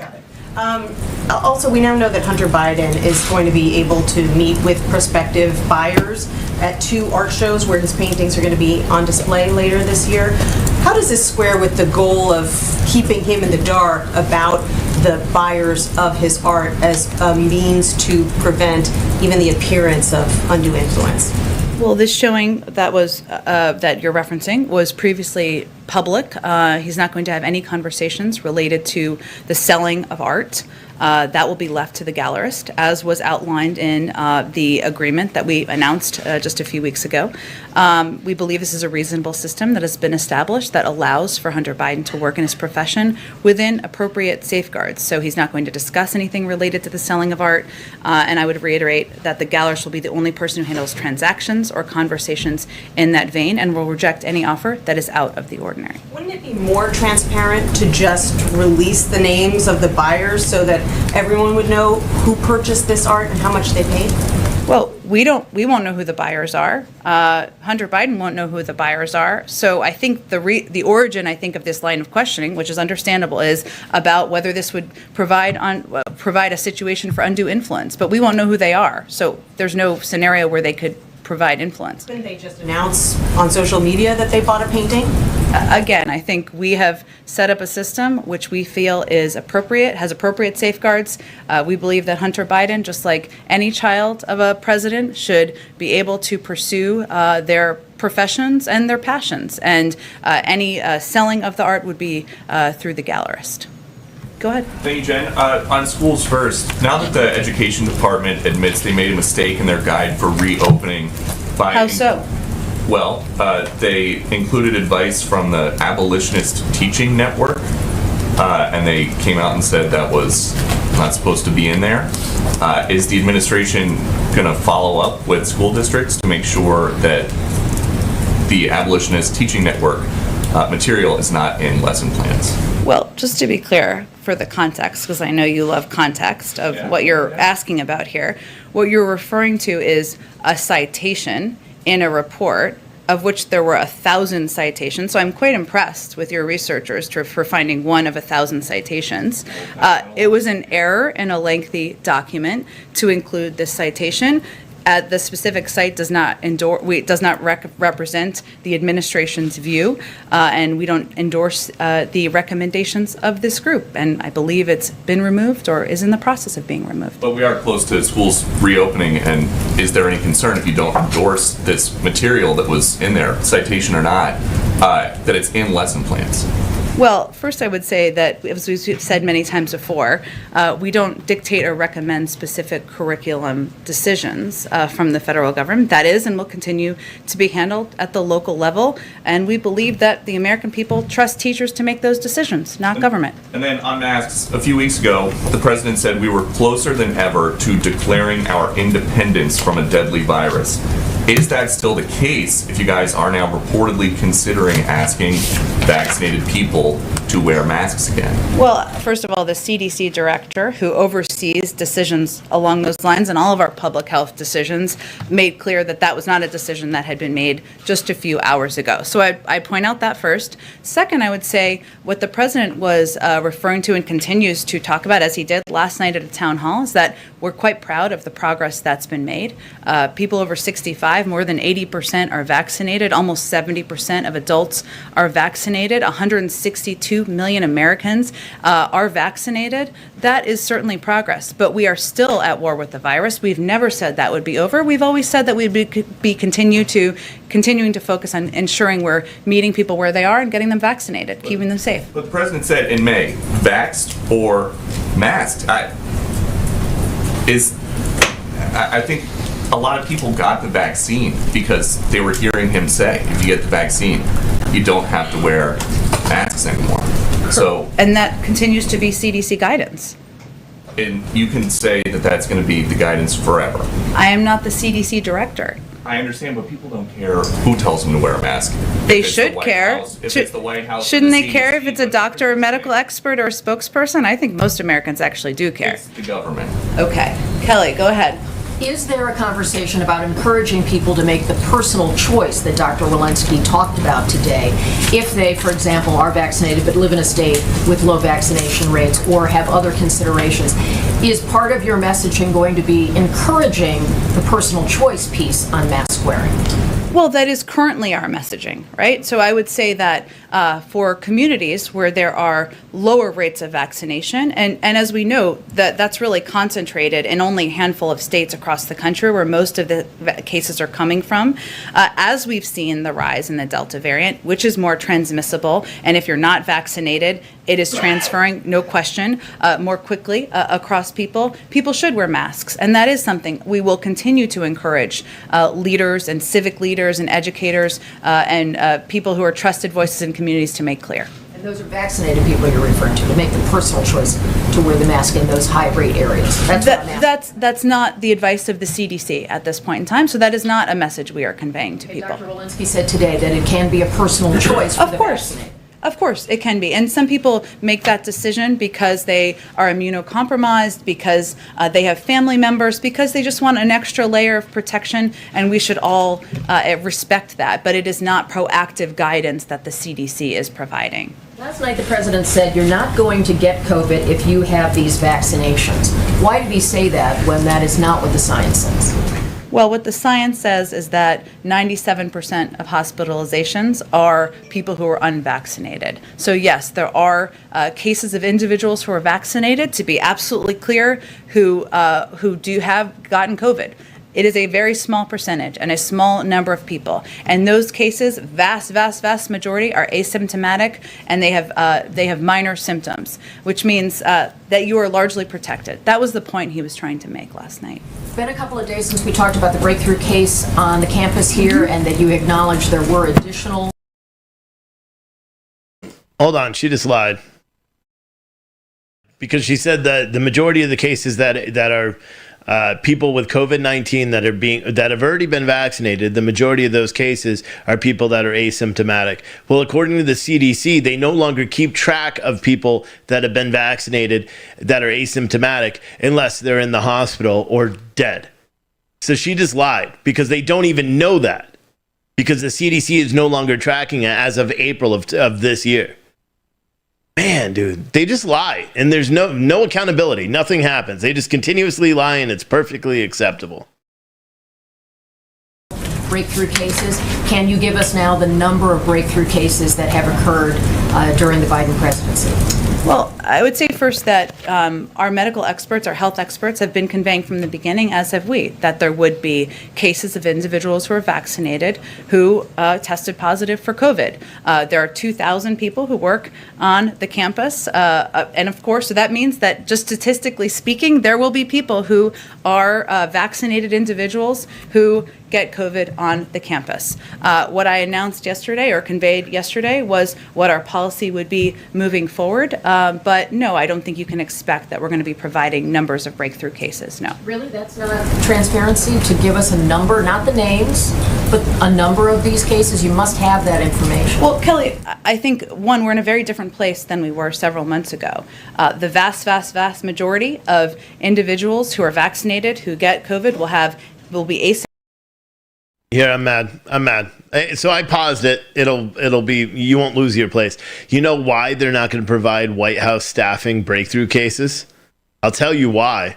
Because you can use that total of numbers that are asymptomatic but still breakthrough cases. You can use that number against the official roster of how many people work for the Biden administration, and then you'll get an accurate portrayal of how well the vaccine actually works, which is why the White House is not going to put that information out. They don't want you to know what they don't want. Here's my question. Why are they trying so hard? We heard earlier, and I didn't broadcast it, but yesterday, we heard earlier that, or not yesterday, actually, it was the press conference, the COVID task force press conference. We heard today say, well, the reason why they're stressing so much that you go get vaccinated, and they literally fear-mongered, because they said, even if you've been vaccinated, if you go into a community where the majority of the people haven't been vaccinated, you are at a higher risk to catch COVID. So imploring other people, and this is why we have the push of everybody trying to get people to go get vaccinated, is because that's literally what they're doing. They're saying, yes, even though you've been vaccinated, because Joe Blow over there isn't vaccinated, guess what? Now you're at a higher risk if you're nearby that guy, because he has a higher chance of carrying COVID, even if he's asymptomatic.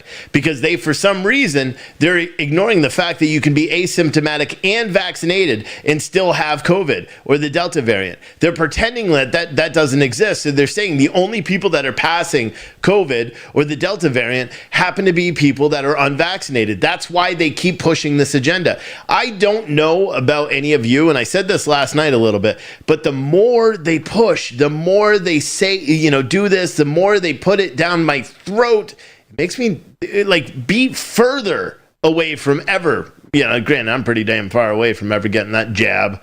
But it does. It makes you question, why?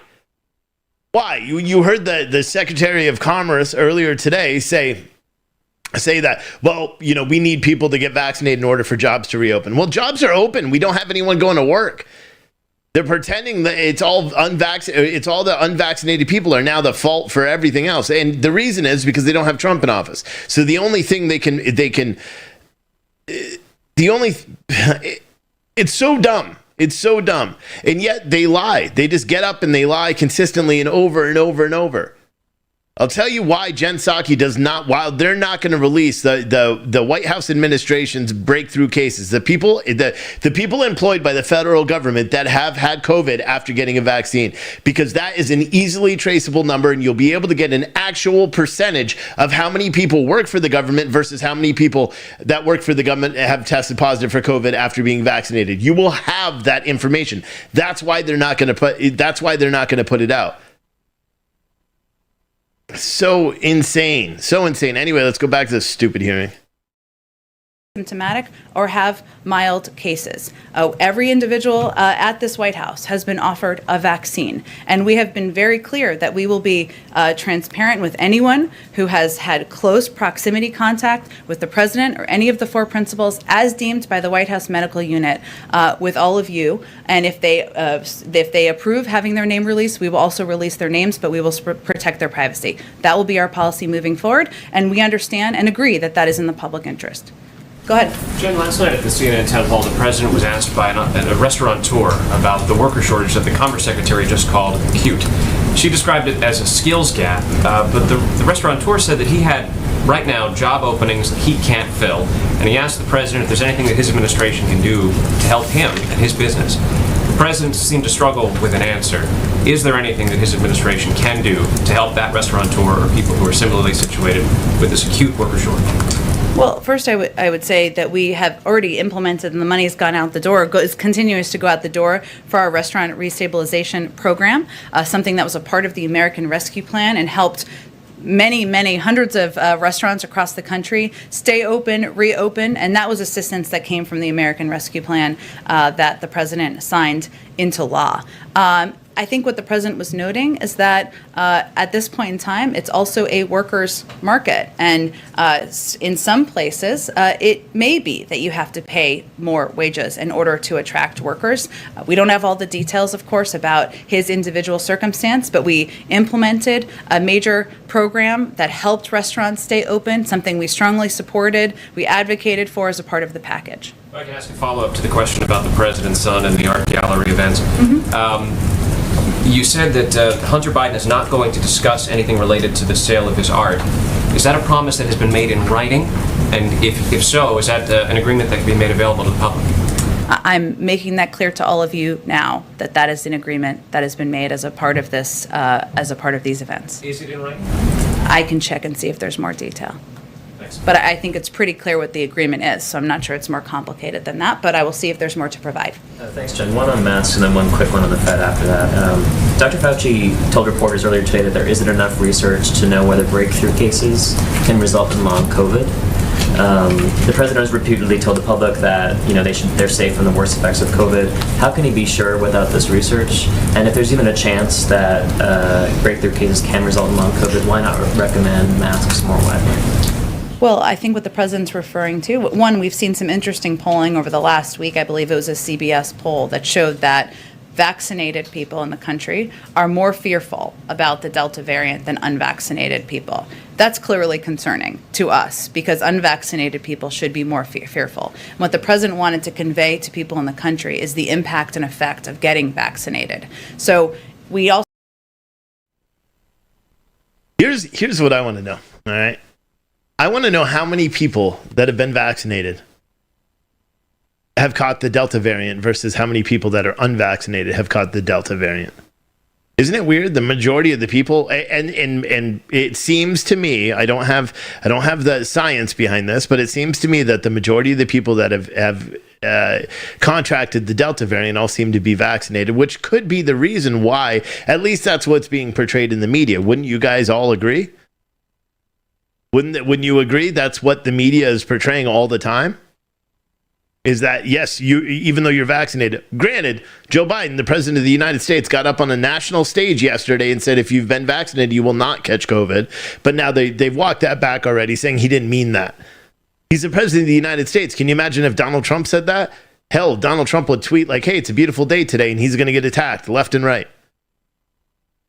But I want to see actual news. How come the CDC isn't reporting on this stuff? They talk about the long COVID. So for anyone that doesn't understand what long COVID, that means like lasting effects from COVID. So you know how some people have gotten sick for a long time, or some people had to be hospitalized for a long time, or some people have lasting breathing issues to do with COVID.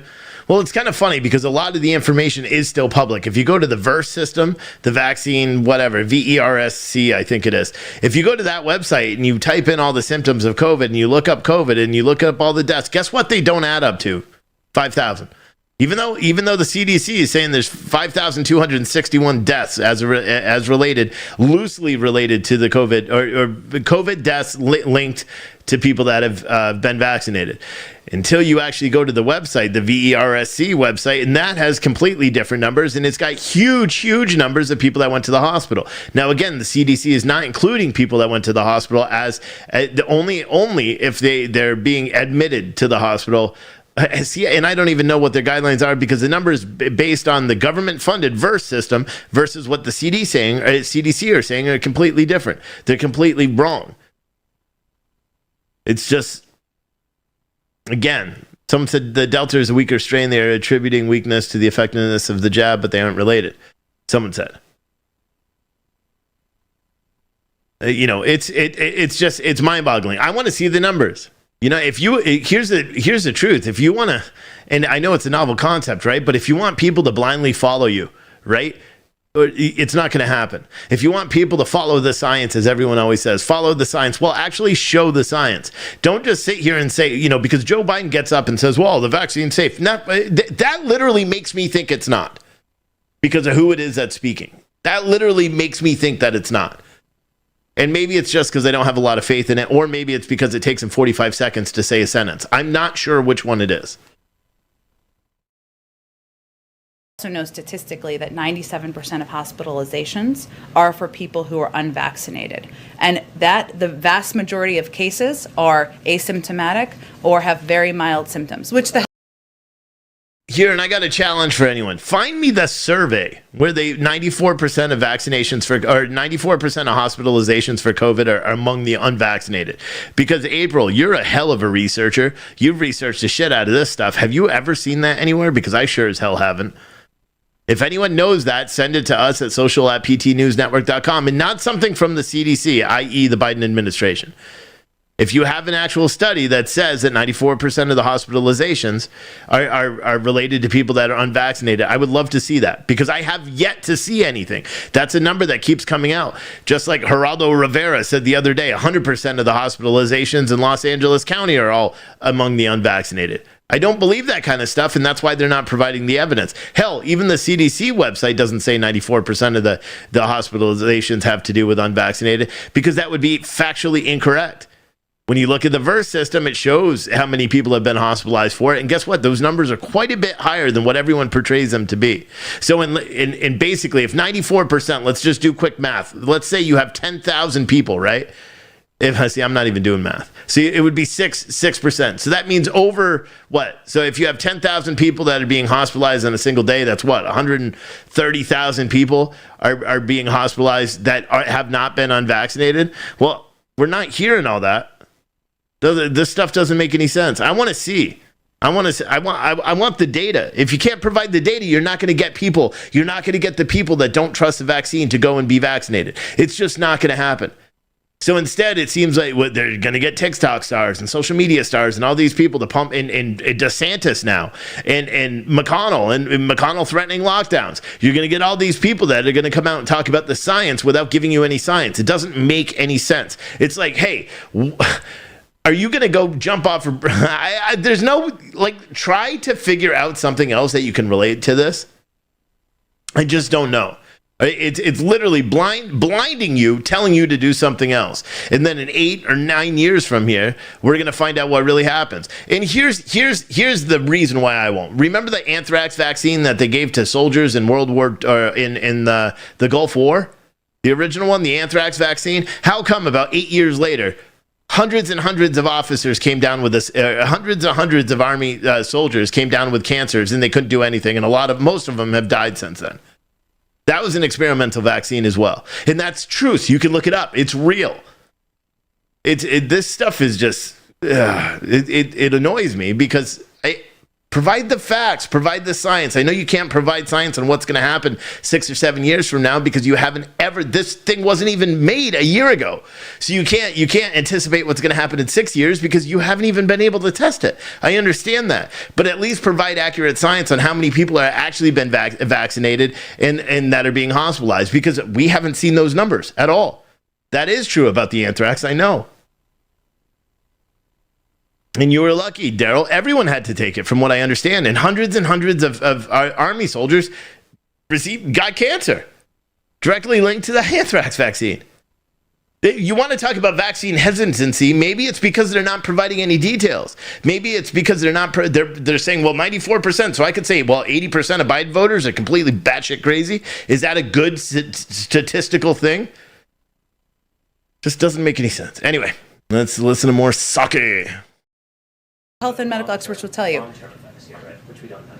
That's true. There's still research about a range of components of the impacts of COVID over the long term, which our health and medical leaders will advise us on. They also have not changed their guidance on masks. That is not a determination that's being made from a political standpoint or from anyone in the White House. That is something the CDC and our health and medical experts are advising on, and they look at a range of factors. And just on the Fed, is the president concerned at all that choosing a new Federal Reserve chairman during a period of economic uncertainty and inflation could complicate economic recovery or spook the markets? I just have nothing to preview for you in terms of the end of the term next winter. Go ahead. Oh, do you already ask? Go ahead, Jen.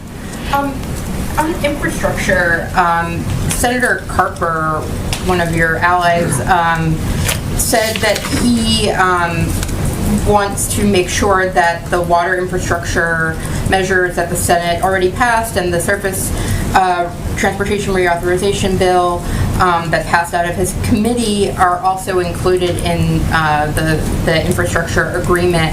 I know that the bipartisan group said yesterday that they were 99% of the way there. I know there are some issues that Republican lawmakers are working out with the White House right now.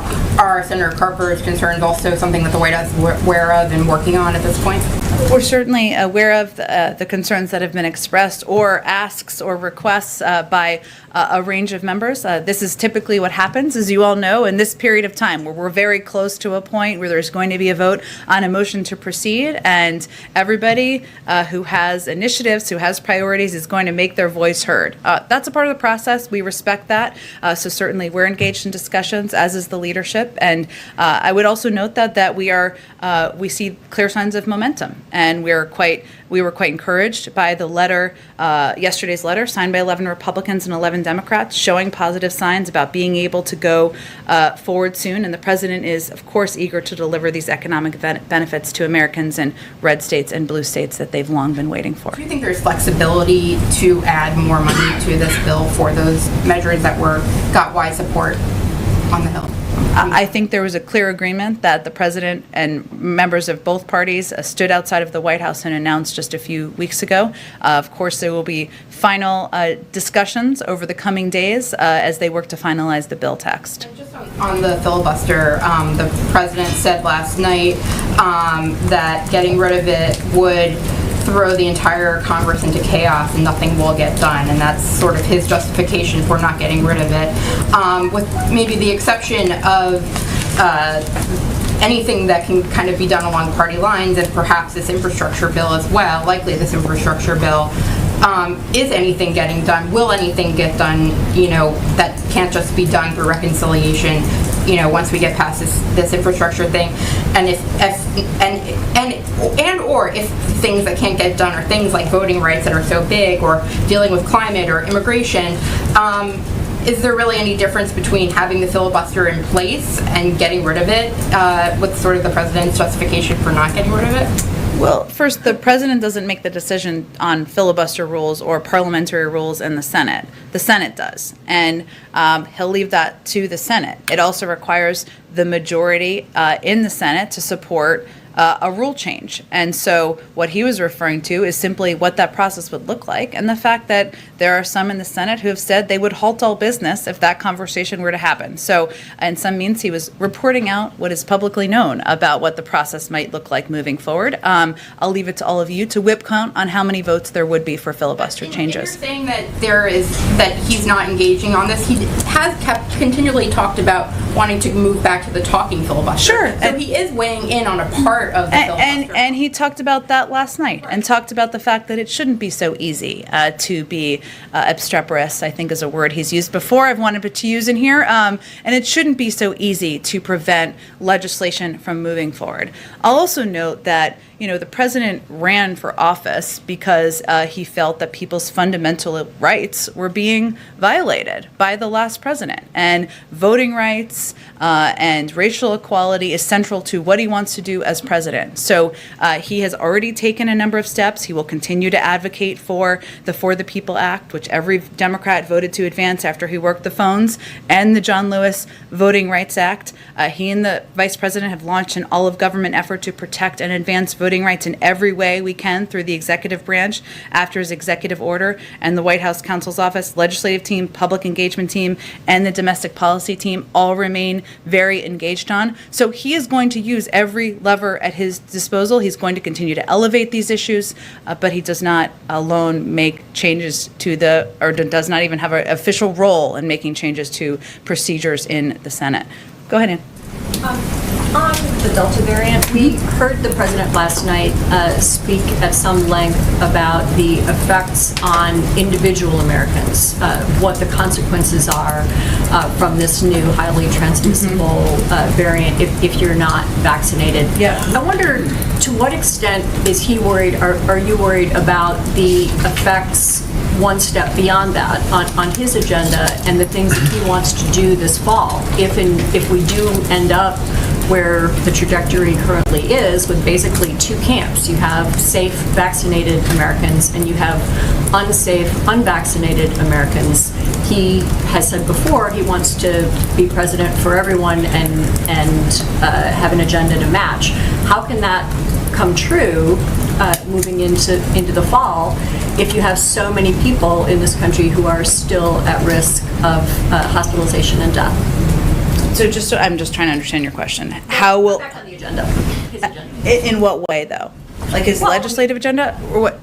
I mean, his general agenda for improving the lives of Americans across a variety of spheres, as he's talked about movingly several times, including last night. Yeah. What he wants to do. No, I just wanted to make sure I understood your question. So, look, I think that he said in the beginning, and he reiterated last night, that getting the pandemic under control, protecting Americans from the spread of the virus, continues to be his number one priority, and that he's going to govern for all Americans, Democrats, independents, Republicans, even people who did not vote for him. So one of the reasons that he did an event like the town hall last night, and one of the reasons why he speaks about what the dire impacts are of the spread of the most transmissible version of the virus we've seen to date, is because he wants people to be protected. We've seen in a lot of these states there has been a misinformation traveling. There has been in some cases a political bent of who is and isn't getting vaccinated. Unfortunately, we don't want this to be a partisan issue. So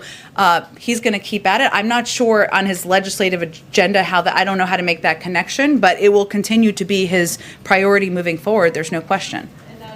On Iraq, the Iraqi Prime Minister will be here Monday. In April, the administration said that the U.S. and Iraq have agreed to eventually withdraw U.S. combat forces, and that talks would take place beginning then toward that end. Can you give us an update on where those talks stand and whether the president will be able to announce either a date certain or more specific plans about the withdrawal of U.S. combat forces on Monday?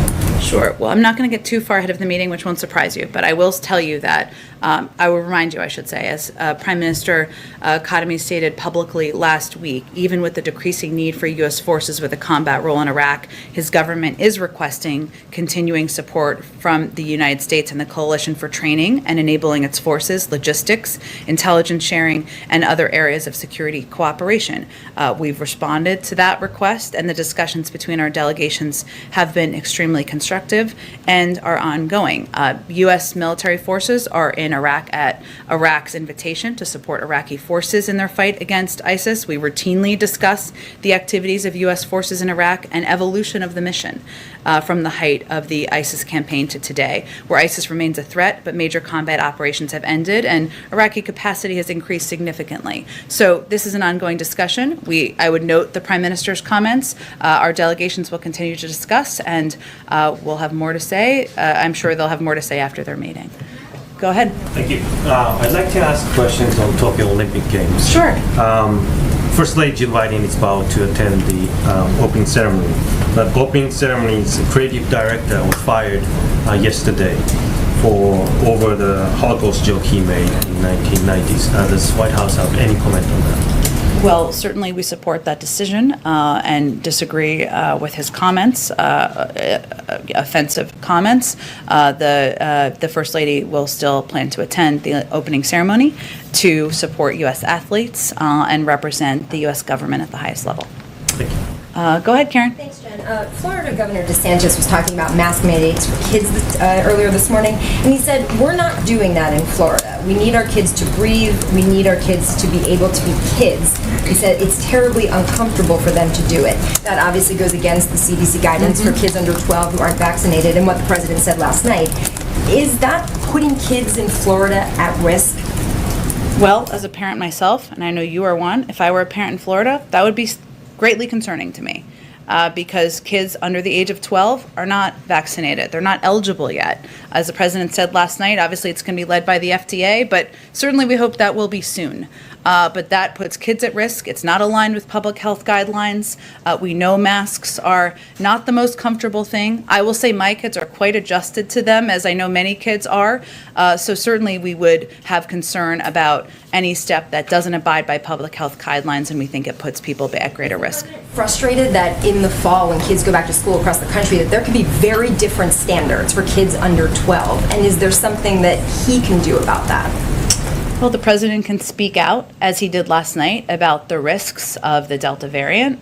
That is more transmissible than any variant we've seen to date, about the risk to young people of the spread of COVID, and about the fact that the CDC has put out clear guidelines, clear mitigation steps that can be taken to keep families safe, kids safe, individuals safe, and there are a range of steps that people can take. I think what's notable about the CDC education guidelines is that it made very clear it's important for kids to be back in school, and that's important for their mental health. It's important for kids to be learning. We don't want to put kids behind and create some sort of an additional educational gap. But there are recommendations by the public health experts for a reason.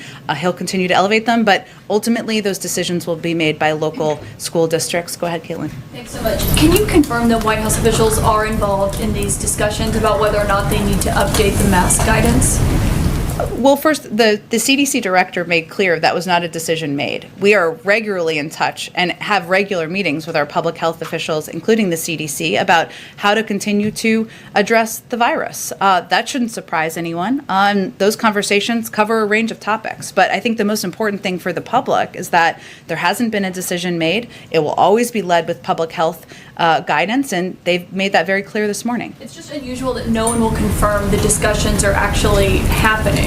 Well, I think because the report on it was a little breathless about what it implied was happening when the CDC director said that's not a decision that's been made, and we want to be clear to the public, nobody is being advised who's vaccinated to wear a mask. That is not what the public health guidelines says. And is the White House concerned about the messaging aspect of this, given not having to wear a mask is often a perk of being vaccinated that the White House and other top health officials have touted? So are you concerned that if there is a change to the mask guidance for vaccinated individuals when they're indoors, that it would be harder to sell vaccinations, essentially? Well, there hasn't been a change, and it's pretty clear now that if you're vaccinated, you don't need to wear a mask. If you're not vaccinated, I don't know, that's a hard word, you should wear a mask according to the public health guidelines. That's not a prediction that the CDC director made this morning. We certainly know that it is important, even as parents, as Karen was asking about before, when you have kids, you're not wearing a mask, I'm not wearing a mask at the playground, or I'm not wearing a mask indoors, my kids are still wearing masks. That's not terribly confusing to people. So, we'll continue to communicate, convey what the accurate public health guidelines is. Nothing has changed about that. And of course, we have ongoing discussions about how to keep the American people safe. Go ahead. Yep, just related to that, is the White House position still the same on vaccine verification? Have there been any conversations about promoting businesses choosing to verify vaccinated status for attending concerts or dining indoors? Or is there any discussion around vaccine verification or changing the posture? It is not, our position has not changed, nor do I anticipate it would on guidance coming from the federal government. It is also entirely appropriate for private sector entities and universities and hospitals to make decisions about how to keep their communities safe. Go ahead. If we can go back to the president's comment about ending the filibuster, how it would create chaos. What did that mean exactly? What kind of chaos would be created? Well, I think as I answered, I think it was Jen's question over here in response to her question, what the president was speaking to is the fact that it's a parliamentary process. It's not something you wage a magic wand to change. It will require the majority of votes in the Senate. There would be debate about that process in the Senate, and there are many individuals in the Senate who have been clear that they would throw the Senate into chaos and halt all progress. So I think he was reporting out on what you all have publicly reported on yourself. In regards to Senator Carper, since there's no room to lose a Democrat in this, what is the White House doing to get him back on board? I don't know that he's characterized himself as not on board with the infrastructure bill that is incredibly popular and supported by the majority of people across the country. But we also understand and recognize that in the process of legislating, there are periods where people want to have their voice heard. We support that, have asks they want to make, have components they want to see in legislation. That's the part of the messy process of legislating. That's what's ongoing. We're engaged with a range of members, including, of course, Senator Carper, and, of course, working closely with Senate leadership as well. Go ahead. Thank you, Jen. Just following up on Anne's question on Iraq, there has been criticism on the part of the administration that there's a lack of clarity on what the U.S. wants to achieve in Iraq. So can you explain, beyond defeating ISIS or controlling ISIS, what is it exactly that the president wants to do in Iraq, and perhaps a timeline? Well, again, I'm not sure I can say much more than what I said, which was an extensive answer, I will say, to Anne's question, which was that we are in Iraq at the invitation of Iraqi leadership, obviously, and they have asked our military to remain, to continue to play a role in their government is requesting continuing support from us and the coalition for training and enabling their forces, its forces, logistics, intelligence sharing, and other areas of security cooperation. That's something the Prime Minister spoke to last week. I also noted that we are in ongoing discussions with them. The Prime Minister is going to be here next week, but I don't think I have much more to preview for you. What is the president's latest position on his proposal to partition Iraq, or soft partition Iraq, that he has supported in the past? Can you give us a clarification on what's his latest position on that? I don't think he's made that proposal in any recent time, but he's looking forward to the meeting with the Prime Minister. Go ahead. Quick question on Guantanamo Bay. I heard you say, I guess, last week that the goal is to close the detention facility there. I guess 39 detainees remain. What are the next steps that the administration is taking to close Guantanamo Bay? First I would point you to the Department of Defense and their leadership on this effort. There are 39 detainees who remain at Guantanamo Bay. 10 are eligible for transfer, of course. 17 are eligible for a periodic review board. 10 are involved in the military commissions process. 2 detainees have been convicted. So I would point you to the Department of Defense, and they can outline more specifically. Okay. I got to go because you got to go see the president. All right. Thanks, everybody. Breaking news. We're not going anywhere. We're here, Brian. I'll stop back with that. Yeah, whatever. We didn't learn anything about nothing. We didn't learn anything about nothing. Like always. Whatever. Waste of a news cycle. Just listening to lies. Anyway, that's it. I'm not going to cover any more of the House hearings today because, well, it's pointless. We're not going to learn anything from watching those either. So I'm going to relax for a little bit. I'll be live 8 o'clock Eastern time tonight for my show, Wake Up America, which you can find here. You could also find it on all of our apps. You could find it on social media as well. Yeah, we'll see you tonight. All right. Bye.